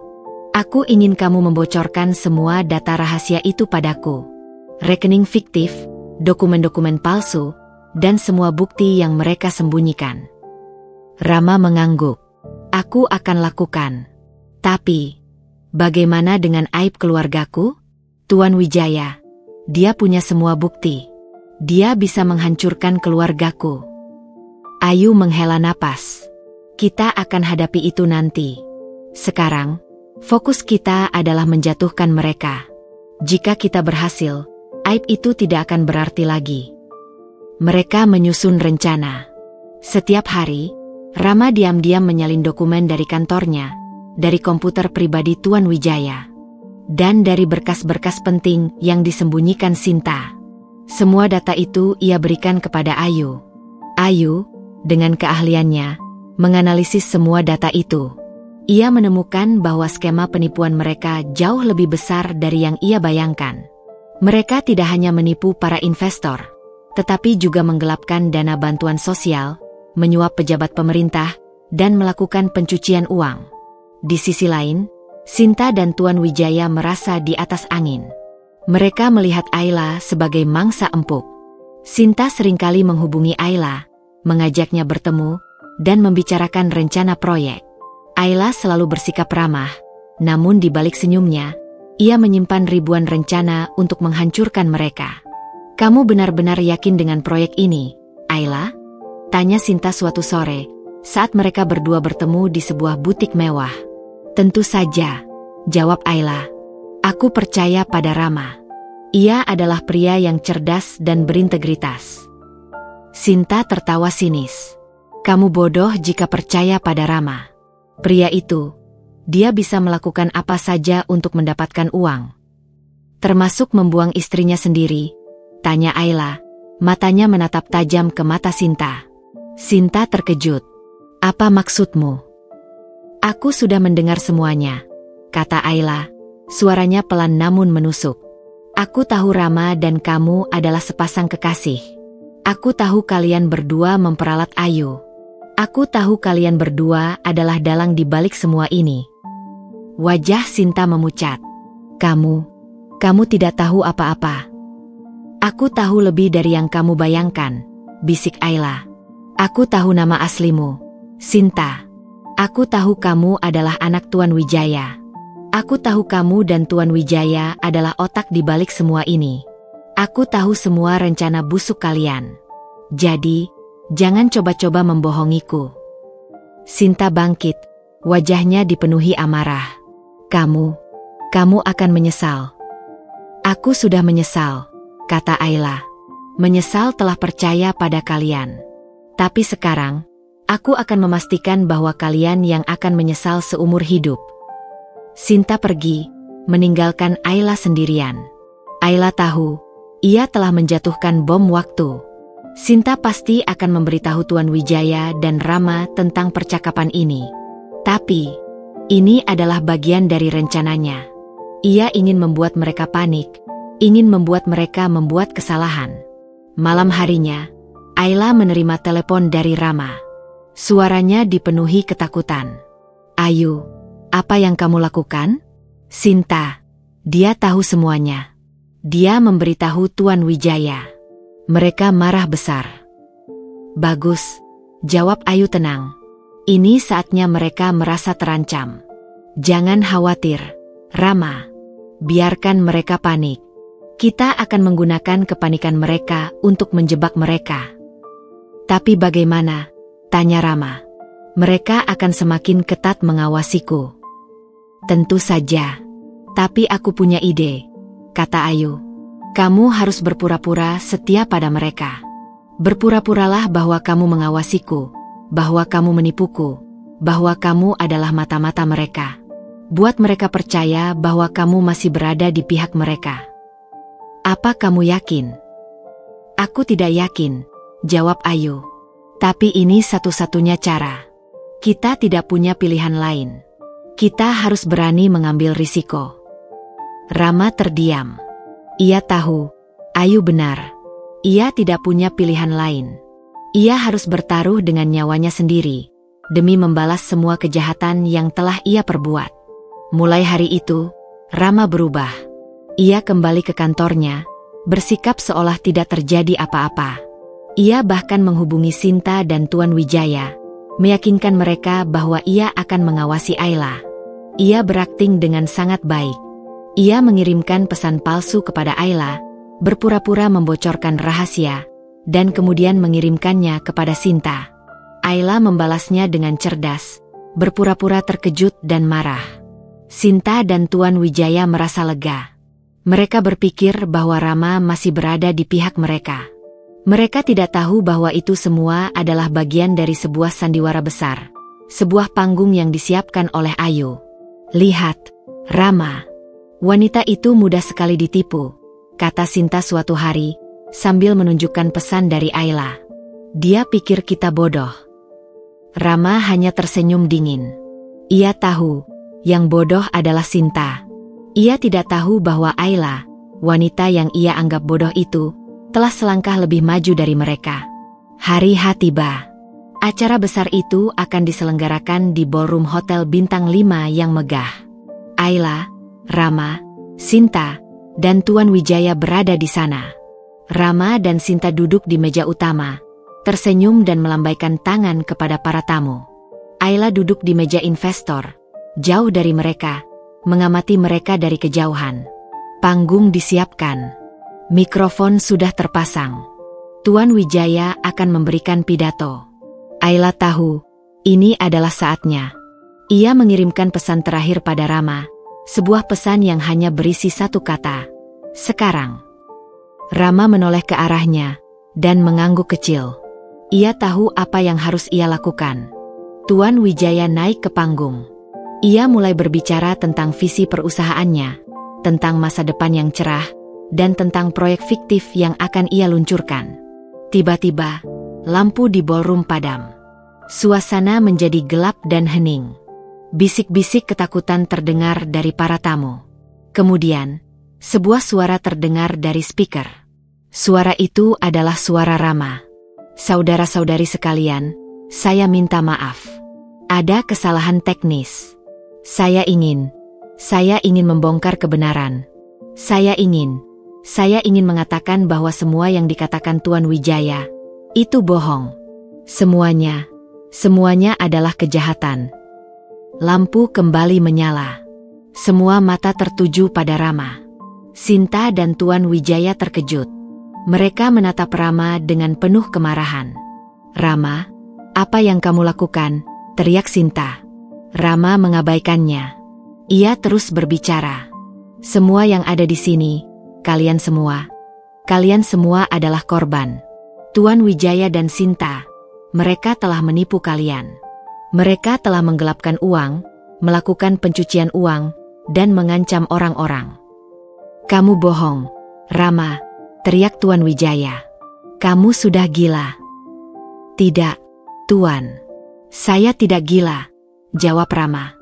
"Dan saya punya bukti." Ia mengeluarkan sebuah flash disk dari sakunya. Di sini, ada semua bukti kejahatan kalian. Rekaman percakapan, dokumen-dokumen palsu, dan semua rekening fiktif. Wajah Tuan Wijaya dan Sinta memucat. Mereka tidak menyangka bahwa Rama akan berkhianat. Mereka tidak menyangka bahwa mereka akan dijebak. Dan, ini ada bukti lain, kata Rama, suaranya bergetar. Ini, rekaman yang menunjukkan bahwa Laras, Sinta, dia bukanlah adik kandung istriku. Dia adalah anak dari Tuan Wijaya. Dia adalah umpan yang digunakan untuk menjebak keluarga istriku. Semua orang terkejut. Mereka menatap Sinta, yang kini menangis. Sinta tidak bisa berkata-kata. Ia telah dijebak, dihancurkan di depan semua orang. Tiba-tiba, Ayla bangkit dari kursinya. Ia berjalan menuju panggung, menatap Rama, lalu menatap Sinta dan Tuan Wijaya. Ia mengambil mikrofon dari tangan Rama. Kalian tidak hanya menipu kami. Kalian menghancurkan hidup kami, kata Ayla, suaranya tenang namun menusuk. Kalian mengambil segalanya dari kami. Tapi sekarang, kami akan mengambilnya kembali. Ayla menekan sebuah tombol di laptopnya. Sebuah video diputar di layar besar.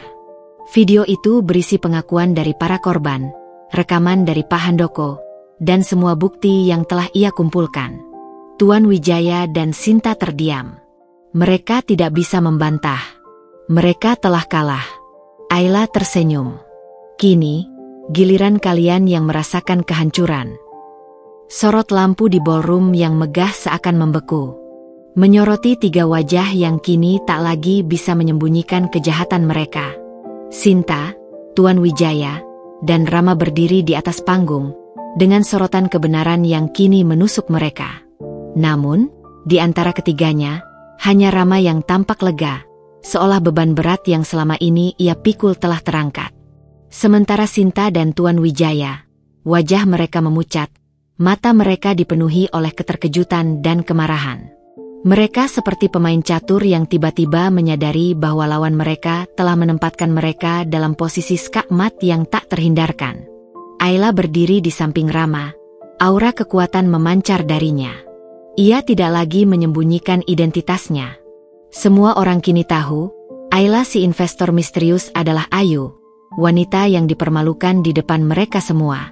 Bisik-bisik yang tadinya penuh dengan kasihan kini berubah menjadi kekaguman. Mereka menatap Ayu sebagai seorang pahlawan, seorang wanita yang kembali dari kegelapan untuk mencari keadilan. Ayu, kenapa kamu melakukan ini? Bisik Tuan Wijaya, suaranya dipenuhi amarah. Saya melakukan ini karena kebenaran harus diungkapkan, jawab Ayu, suaranya tenang namun menusuk. Kalian telah mencuri, menipu, dan menghancurkan hidup banyak orang. Ini adalah balasan yang pantas untuk kalian. Tidak. Ini semua bohong, teriak Sinta, menunjuk ke arah layar yang masih menampilkan bukti-bukti kejahatan mereka. Tiba-tiba, suara sirene terdengar dari luar gedung. Pintu ballroom terbuka, dan beberapa petugas kepolisian masuk. Mereka berjalan lurus menuju panggung. Salah seorang petugas, seorang pria parubaya dengan tatapan tegas, berdiri di depan Tuan Wijaya dan Sinta. Bapak Wijaya dan Saudari Sinta, Anda ditangkap atas tuduhan penipuan, pencucian uang, dan penggelapan dana, kata petugas itu. Anda berhak untuk tidak berbicara. Semua yang Anda katakan bisa digunakan sebagai bukti di pengadilan. Wajah Sinta dan Tuan Wijaya terlihat putus asa. Mereka mencoba berontak, tapi tangan mereka diborgol. Mereka menatap Rama dengan tatapan penuh kebencian. Kamu pengkhianat, teriak Sinta. Kamu akan membusuk di penjara. Rama hanya diam. Ia tahu, ia telah melakukan hal yang benar. Ia menoleh ke arah Ayu. Tatapan matanya dipenuhi penyesalan. Ayu, aku minta maaf, bisiknya. Ayu mengangguk. Aku tahu, Rama. Tapi maaf saja tidak cukup. Kamu harus bertanggung jawab atas semua perbuatanmu. Saat Tuan Wijaya dan Sinta dibawa pergi, para tamu undangan, yang tadinya terdiam, kini mulai bertepuk tangan. Mereka memberikan tepuk tangan untuk Ayu dan Rama, untuk keberanian mereka, dan untuk kebenaran yang akhirnya terungkap. Setelah para tamu pergi, Ayu dan Rama ditinggal berdua di ballroom yang sunyi. Rama duduk di kursi, menundukkan kepalanya. Ia tidak tahu harus berkata apa. Ayu, aku tahu aku tidak pantas meminta maaf, katanya, suaranya bergetar. Aku telah menyakitimu. Aku telah mempermalukanmu. Aku telah mengkhianati kepercayaanmu. Ayu duduk di depannya, menatapnya dengan lembut. Aku tahu, Rama. Tapi aku juga tahu, kamu juga korban. Kamu dipaksa. Kamu tidak punya pilihan lain. Rama mengangkat kepalanya, air matanya mengalir. Aku punya pilihan, Ayu. Aku bisa saja menceritakan semuanya padamu. Tapi aku terlalu pengecut. Aku terlalu takut aib keluargaku terbongkar. Apa aib itu, Rama? Tanya Ayu. Rama terdiam sejenak. Ibuku, dia bukan anak kandung kakekku. Dia adalah anak hasil perselingkuhan. Tuan Wijaya tahu itu, dan dia menggunakannya untuk memeras kami. Dia mengancam akan membongkar aib itu jika kami tidak mau bekerja sama dengannya. Ayu menatapnya. Hatinya terbagi. Ia merasa kasihan pada Rama, tapi ia juga merasa marah. Kenapa kamu tidak jujur padaku? Kenapa kamu tidak meminta bantuanku? Aku tidak bisa, Ayu. Aku terlalu malu. Aku tidak ingin kamu membenciku, jawab Rama. Tapi, aku seharusnya jujur padamu. Aku seharusnya percaya padamu. Ayu menghela napas. Kita tidak bisa kembali ke masa lalu, Rama. Tapi kita bisa membangun masa depan yang lebih baik. Rama menatapnya, matanya dipenuhi harapan. Apa maksudmu? Kamu harus bertanggung jawab, Rama. Kamu harus menyerahkan dirimu ke polisi. Kamu harus menebus semua kesalahanmu, kata Ayu. Kamu harus menghadapi konsekuensi dari semua perbuatanmu. Wajah Rama memucat. Kamu ingin aku menyerahkan diri? Ya, jawab Ayu. Ini adalah satu-satunya cara untuk membuktikan bahwa kamu menyesal. Ini adalah satu-satunya cara untuk membersihkan namamu. Ini adalah satu-satunya cara untuk memulai hidup baru. Rama terdiam. Ia memikirkan semua yang telah ia lakukan. Ia telah menyakiti Ayu, keluarganya, dan banyak orang. Ia telah membuat kesalahan besar. Dan ia harus membayarnya. Baiklah, aku akan menyerahkan diri, kata Rama, suaranya dipenuhi tekad. Aku akan menghadapi semua konsekuensinya. Aku akan membayar semua dosaku.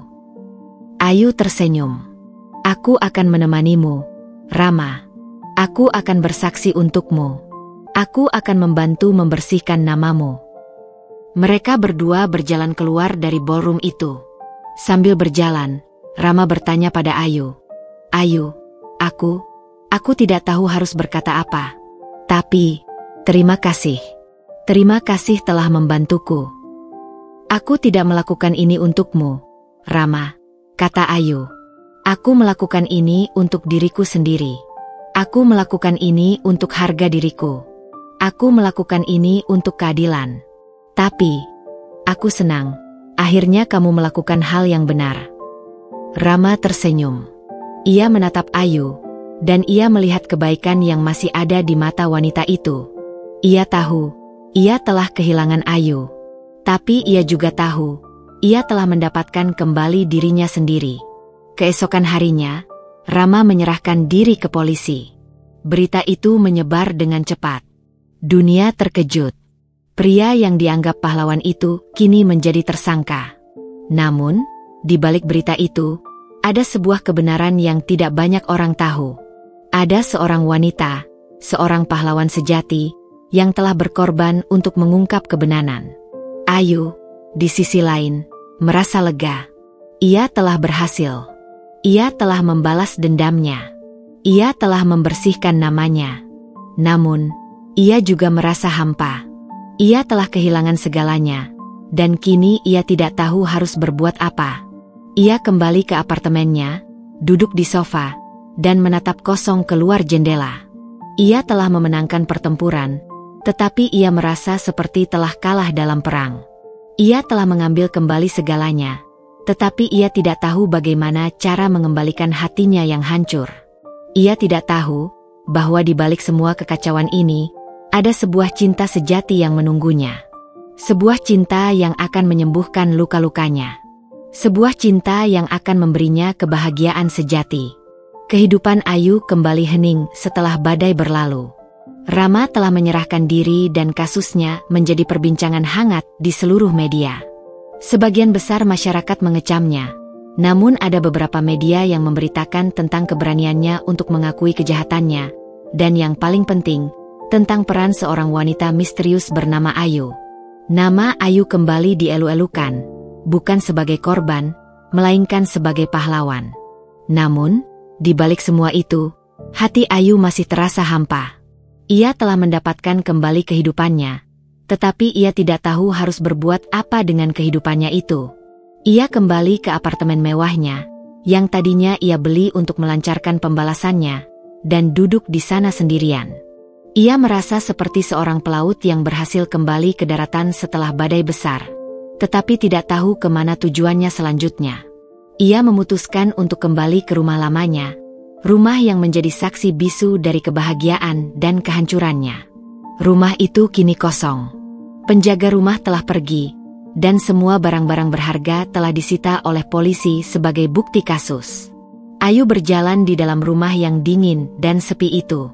Ia menyentuh setiap sudut, mengingat kembali kenangan masa lalu. Ia mengingat saat ia dan Rama pertama kali menempati rumah itu, saat mereka menata setiap ruangan dengan penuh cinta.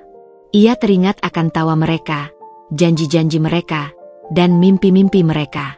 Air matanya menetes. Bukan karena kesedihan, melainkan karena ia menyadari betapa naifnya ia dulu. Ia terlalu percaya, terlalu mencintai.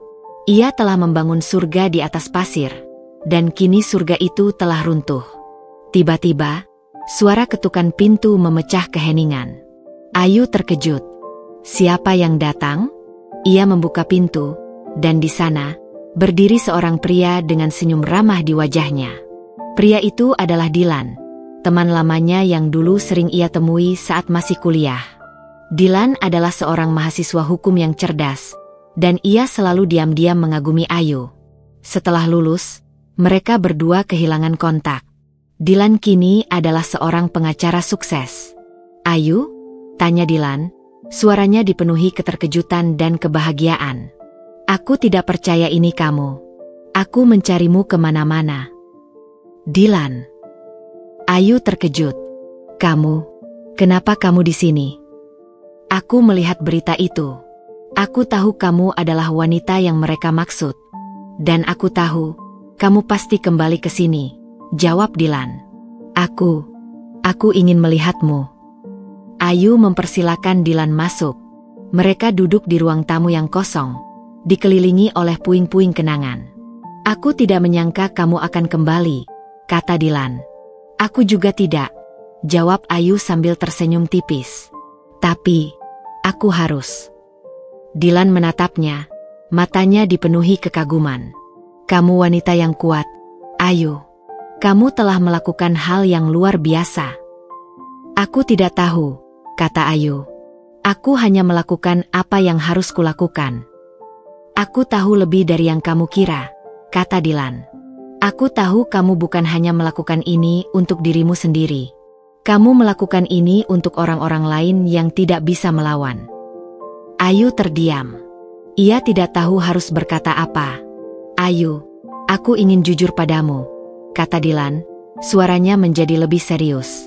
"Selama ini, aku selalu mengikutimu dari jauh. Aku tahu semua yang terjadi padamu. Aku tahu kamu dipermalukan. Dan aku ingin membantumu, tapi aku tidak tahu bagaimana caranya." Kamu tahu semuanya?"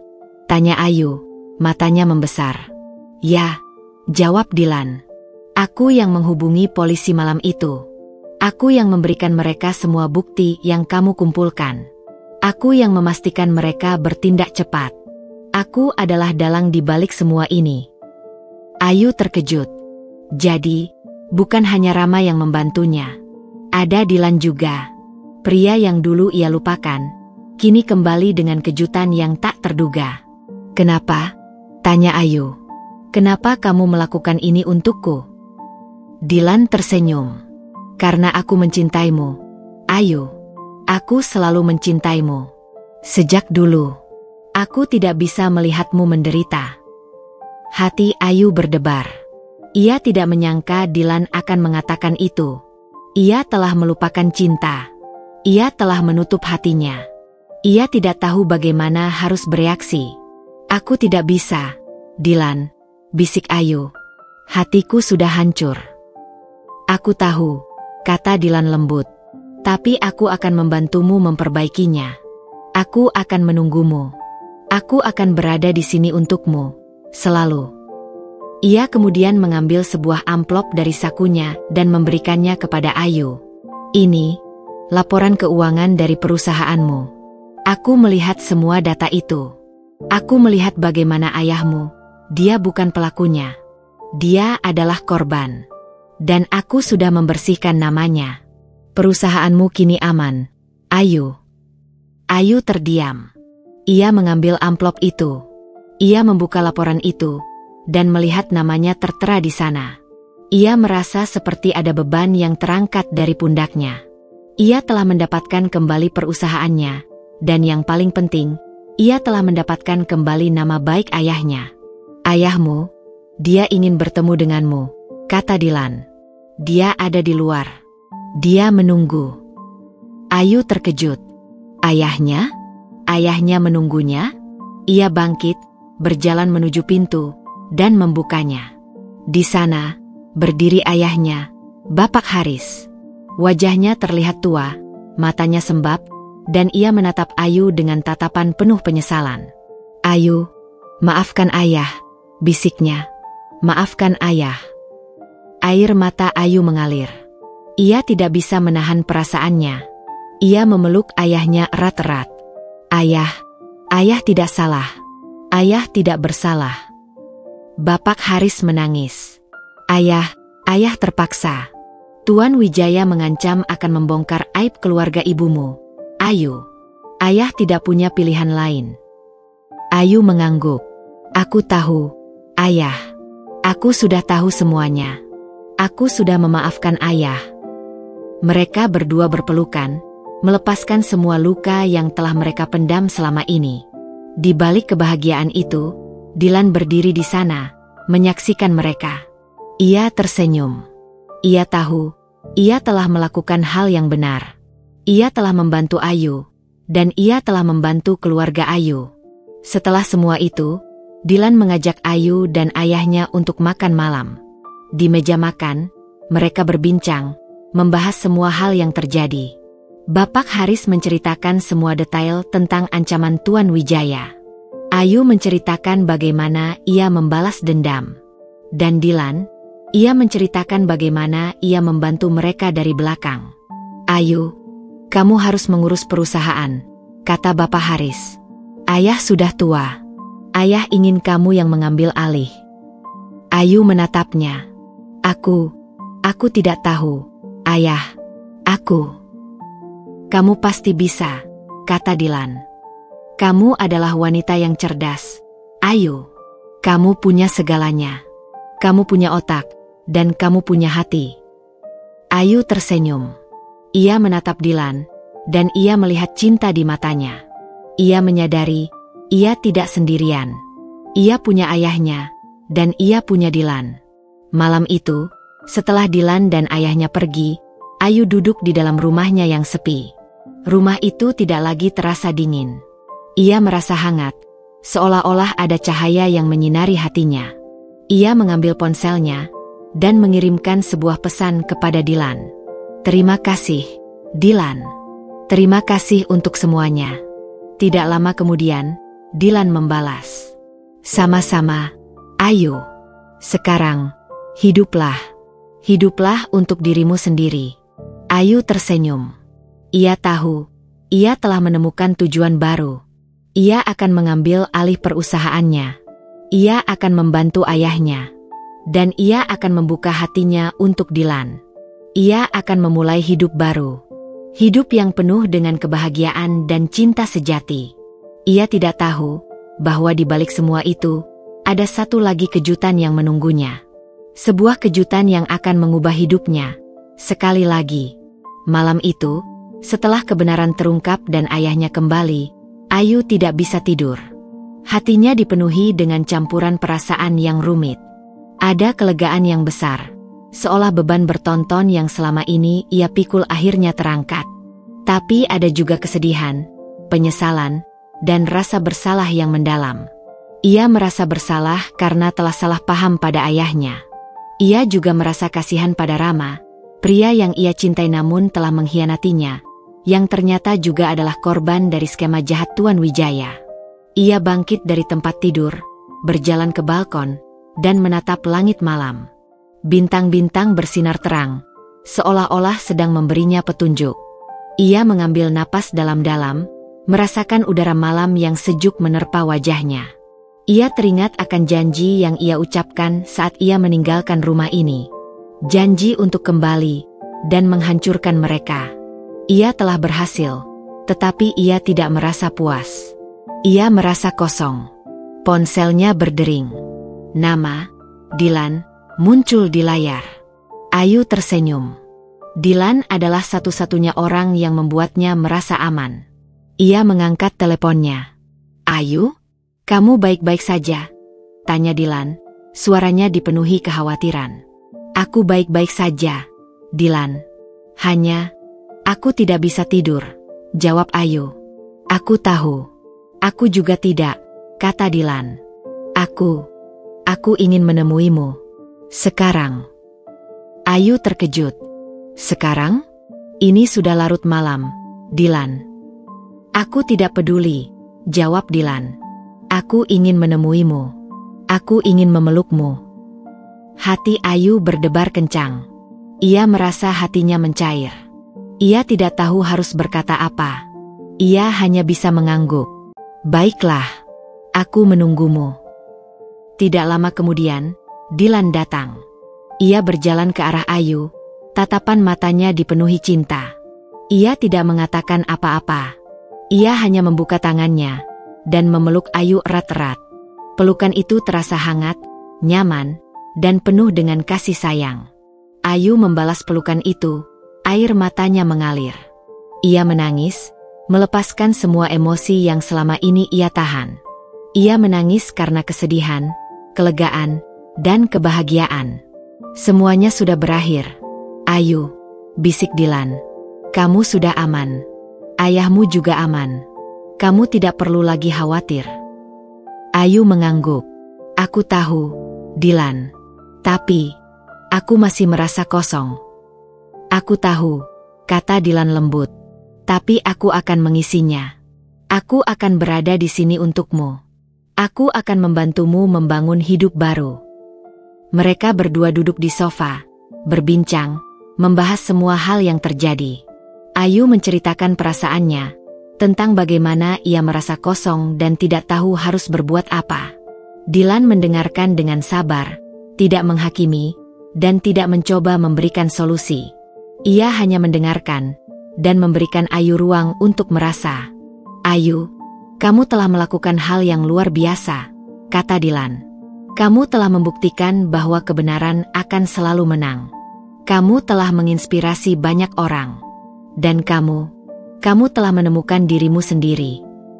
"Aku tidak tahu," kata Ayu. Aku hanya ingin semuanya kembali seperti dulu." "Tidak bisa, Ayu. Kamu tidak bisa kembali ke masa lalu," kata Dylan.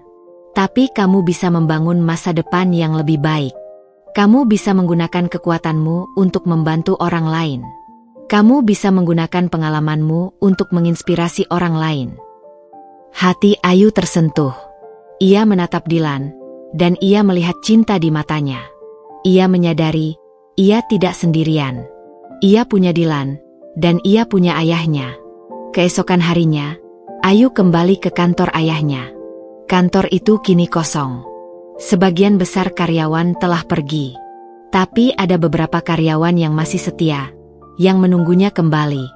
Mereka menyambutnya dengan tepuk tangan dan air mata. "Nyonya Ayu, kami tahu Nyonya akan kembali," kata salah seorang karyawan. "Kami tahu Nyonya tidak bersalah." Ayu tersenyum. "Terima kasih. Terima kasih atas kesetiaan kalian." Ia kemudian masuk ke kantor ayahnya. Di sana, ia melihat Dylan dan ayahnya sedang duduk, membahas rencana untuk membangun kembali perusahaan. "Ayah, Dylan, apa yang kalian lakukan?" tanya Ayu. "Kami sedang menyiapkan rencana untukmu," kata ayahnya. "Kamu adalah pemimpin sekarang, Ayu. Kamu yang akan mengelola perusahaan ini." Ayu terkejut. Aku tidak tahu, Ayah. Aku belum siap." "Kamu siap, Ayu. Kamu telah membuktikan itu," kata Dylan. "Kamu punya kecerdasan, dan kamu punya keberanian. Kamu bisa melakukan apa saja." Ayu terdiam. Ia memikirkan semua yang telah ia lalui. Ia telah kehilangan segalanya, tapi ia juga telah mendapatkan segalanya. Ia telah menemukan kekuatan, keberanian, dan yang paling penting, ia telah menemukan dirinya sendiri. Ia tahu, ia tidak bisa lagi menyembunyikan dirinya. Ia harus melangkah maju. "Baiklah," kata Ayu, suaranya dipenuhi tekad. "Aku akan melakukannya. Aku akan mengelola perusahaan ini. Aku akan membangun kembali semuanya." Ayahnya dan Dylan tersenyum. Mereka tahu, mereka telah melakukan hal yang benar. Mereka telah membantu Ayu menemukan tujuannya. Selama berbulan-bulan, Ayu bekerja keras. Ia tidak hanya mengelola perusahaan, tetapi juga membersihkan namanya di media. Ia mengadakan konferensi pers, menjelaskan semua hal yang terjadi, dan meminta maaf kepada semua orang yang telah ia sakiti. Ia juga menggunakan kekuasaan barunya untuk membantu orang lain. Ia mendirikan sebuah yayasan sosial untuk membantu wanita yang mengalami kekerasan dalam rumah tangga. Ia menjadi seorang pahlawan, seorang inspirasi bagi banyak orang. Di sisi lain, Rama menjalani hukumannya. Ia tidak lagi di penjara, tetapi ia berada di tempat rehabilitasi. Ia bekerja sebagai sukarelawan, membantu orang lain yang memiliki masalah yang sama. Ia tidak pernah melupakan Ayu, dan ia selalu berdoa agar Ayu bahagia. Dan Sinta, ia menjalani hukumannya di penjara. Ia tidak pernah menyesal. Ia hanya membenci Ayu. Ia bersumpah akan membalas dendam, tapi ia tidak tahu bahwa ia tidak akan pernah bisa melakukannya. Suatu hari, Dylan mengajak Ayu ke sebuah tempat. Tempat itu adalah sebuah taman bunga yang indah. Taman itu penuh dengan bunga mawar putih, bunga kesukaan Ayu. "Dylan, kenapa kamu membawaku ke sini?" tanya Ayu. Dylan tersenyum. Ia mengambil sebuah kotak kecil dari sakunya dan berlutut di depan Ayu. "Ayu, aku tidak bisa lagi menahannya. Aku mencintaimu. Maukah kamu menikah denganku?" Hati Ayu berdebar kencang. Ia tidak menyangka Dylan akan melamarnya. Ia menatap Dylan, dan ia melihat cinta yang tulus di matanya. Ia tidak ragu lagi. "Ya," bisik Ayu, air matanya mengalir. "Aku mau." Dylan tersenyum. Ia memakaikan cincin di jari Ayu, dan memeluknya erat-erat. Di tengah taman bunga yang indah, mereka berdua berciuman. Ciuman itu adalah janji, sebuah janji untuk memulai hidup baru, hidup yang penuh dengan cinta, kebahagiaan, dan kebenaran. Ayu tidak tahu bahwa ini bukanlah akhir dari perjalanannya. Ini adalah awal dari sebuah babak baru. Babak yang penuh dengan kebahagiaan dan cinta sejati. Setelah lamaran Dylan yang romantis, hidup Ayu seperti terlahir kembali. Luka-luka masa lalu tidak sepenuhnya hilang, namun kini ia memiliki alasan untuk terus melangkah maju. Cincin di jari manisnya bukan hanya simbol janji, melainkan juga pengingat bahwa kebahagiaan sejati bisa ditemukan di tengah puing-puing kehancuran. Ayu dan Dylan, yang dulunya adalah teman, kini adalah sepasang kekasih yang siap mengarungi masa depan bersama. Kehidupan Ayu kembali dipenuhi dengan kesibukan yang positif. Pagi harinya ia habiskan di kantor ayahnya, mengambil alih kendali penuh perusahaan. Dilan, dengan keahliannya sebagai pengacara, membantunya menata ulang struktur perusahaan, membersihkan nama baik mereka, dan mengembalikan kepercayaan investor. Mereka bekerja sama sebagai tim yang solid, saling mendukung dan melengkapi. Di tengah kesibukan itu, mereka seringkali menghabiskan waktu berdua, makan siang bersama di kafe-kafe kecil, atau sekadar berbincang santai di sore hari. "Aku tidak menyangka kita akan berada di sini sekarang," kata Dilan suatu sore, saat mereka duduk di taman. "Dulu, aku hanya bisa melihatmu dari jauh." "Aku juga tidak menyangka," jawab Ayu sambil tersenyum. "Tapi, aku senang. Aku senang kamu kembali ke dalam hidupku." "Aku tidak akan pernah pergi lagi," bisik Dilan. "Aku janji." Selain mengurus perusahaan, Ayu juga aktif dalam yayasan sosial yang ia dirikan.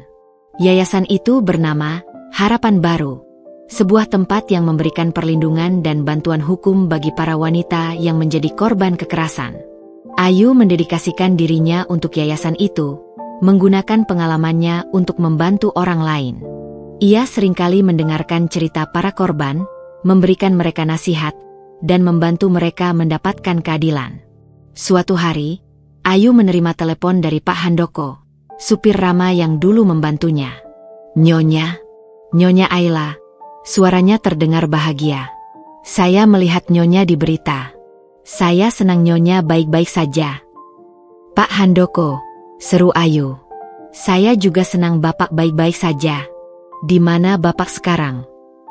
Saya sudah kembali ke kampung halaman, Nyonya," jawab Pak Handoko. "Saya membuka bengkel kecil. Saya bisa hidup dengan tenang sekarang." "Terima kasih, Pak Handoko. Terima kasih atas semua bantuan Bapak," kata Ayu, suaranya bergetar. "Tanpa Bapak, saya tidak akan bisa melakukan ini." "Bukan apa-apa, Nyonya. Saya hanya melakukan apa yang harus saya lakukan," jawab Pak Handoko. "Saya senang Nyonya sudah bahagia sekarang. Saya doakan Nyonya dan Tuan Dilan selalu bahagia." Sambungan telepon terputus. Hati Ayu dipenuhi dengan kebahagiaan. Ia merasa bersyukur. Di tengah semua kejahatan dan pengkhianatan, masih ada kebaikan yang menaunginya. Sementara itu, Rama sedang menjalani rehabilitasi. Ia tidak lagi di penjara, tetapi ia harus menghadapi konsekuensi dari perbuatannya. Ia bekerja sebagai sukarelawan, membantu orang-orang yang memiliki masalah yang sama dengannya. Ia tidak pernah melupakan Ayu, dan ia selalu berdoa agar Ayu bahagia. Ia tahu, ia telah kehilangan Ayu. Tapi ia juga tahu, ia telah mendapatkan kembali dirinya sendiri. Suatu sore, Rama menerima sebuah surat. Surat itu dikirim oleh seorang wanita yang tidak ia kenal. Namun, nama pengirimnya adalah Ayu. Rama terkejut. Ia membuka surat itu dengan tangan gemetar. "Rama, aku menulis surat ini bukan untuk menghakimimu. Aku menulis surat ini karena aku ingin kamu tahu, aku telah memaafkanmu. Aku tahu kamu juga adalah korban. Aku tahu kamu terperangkap. Tapi aku ingin kamu tahu, kamu telah melakukan hal yang benar. Kamu telah membuktikan bahwa kamu masih punya hati. Aku tidak tahu apa yang akan terjadi di masa depan. Tapi aku harap kamu akan menemukan kebahagiaanmu. Aku harap kamu akan membangun hidup baru. Aku doakan kamu berhasil. Salam, Ayu." Air mata Rama menetes, membasahi surat itu. Ia merasa lega. Ia merasa seperti ada beban yang terangkat dari pundaknya. Ia tahu, ia telah kehilangan Ayu. Tapi ia juga tahu, ia telah mendapatkan pengampunan dari Ayu. Pengampunan yang lebih berharga dari segalanya. Rama membalas surat itu. "Ayu, terima kasih. Terima kasih untuk semuanya. Aku tidak pernah berharap kamu akan memaafkanku. Tapi kamu melakukannya. Aku tidak tahu bagaimana harus membalas kebaikanmu. Aku tahu, aku telah kehilanganmu. Tapi aku juga tahu, kamu akan bahagia. Kamu pantas bahagia. Dan aku akan membangun hidup baru. Aku akan belajar dari kesalahanku. Aku akan menjadi orang yang lebih baik. Aku akan selalu mendoakanmu. Semoga kamu dan Dilan selalu bahagia. Salam, Rama. Surat itu menjadi jembatan antara mereka berdua. Jembatan yang menghubungkan masa lalu yang penuh luka dengan masa depan yang penuh harapan. Sementara itu, Sinta masih mendekam di penjara. Ia tidak pernah menyesal. Ia hanya membenci Ayu. Ia bersumpah akan membalas dendam, tapi ia tidak tahu bahwa ia tidak akan pernah bisa melakukannya. Suatu hari, Sinta mendapatkan surat dari Tuan Wijaya. Sinta, maafkan ayah. Ayah telah salah. Ayah telah membawamu ke jalan yang salah. Ayah telah menggunakanmu sebagai alat. Ayah seharusnya tidak melakukannya. Ayah tidak tahu apa yang akan terjadi di masa depan.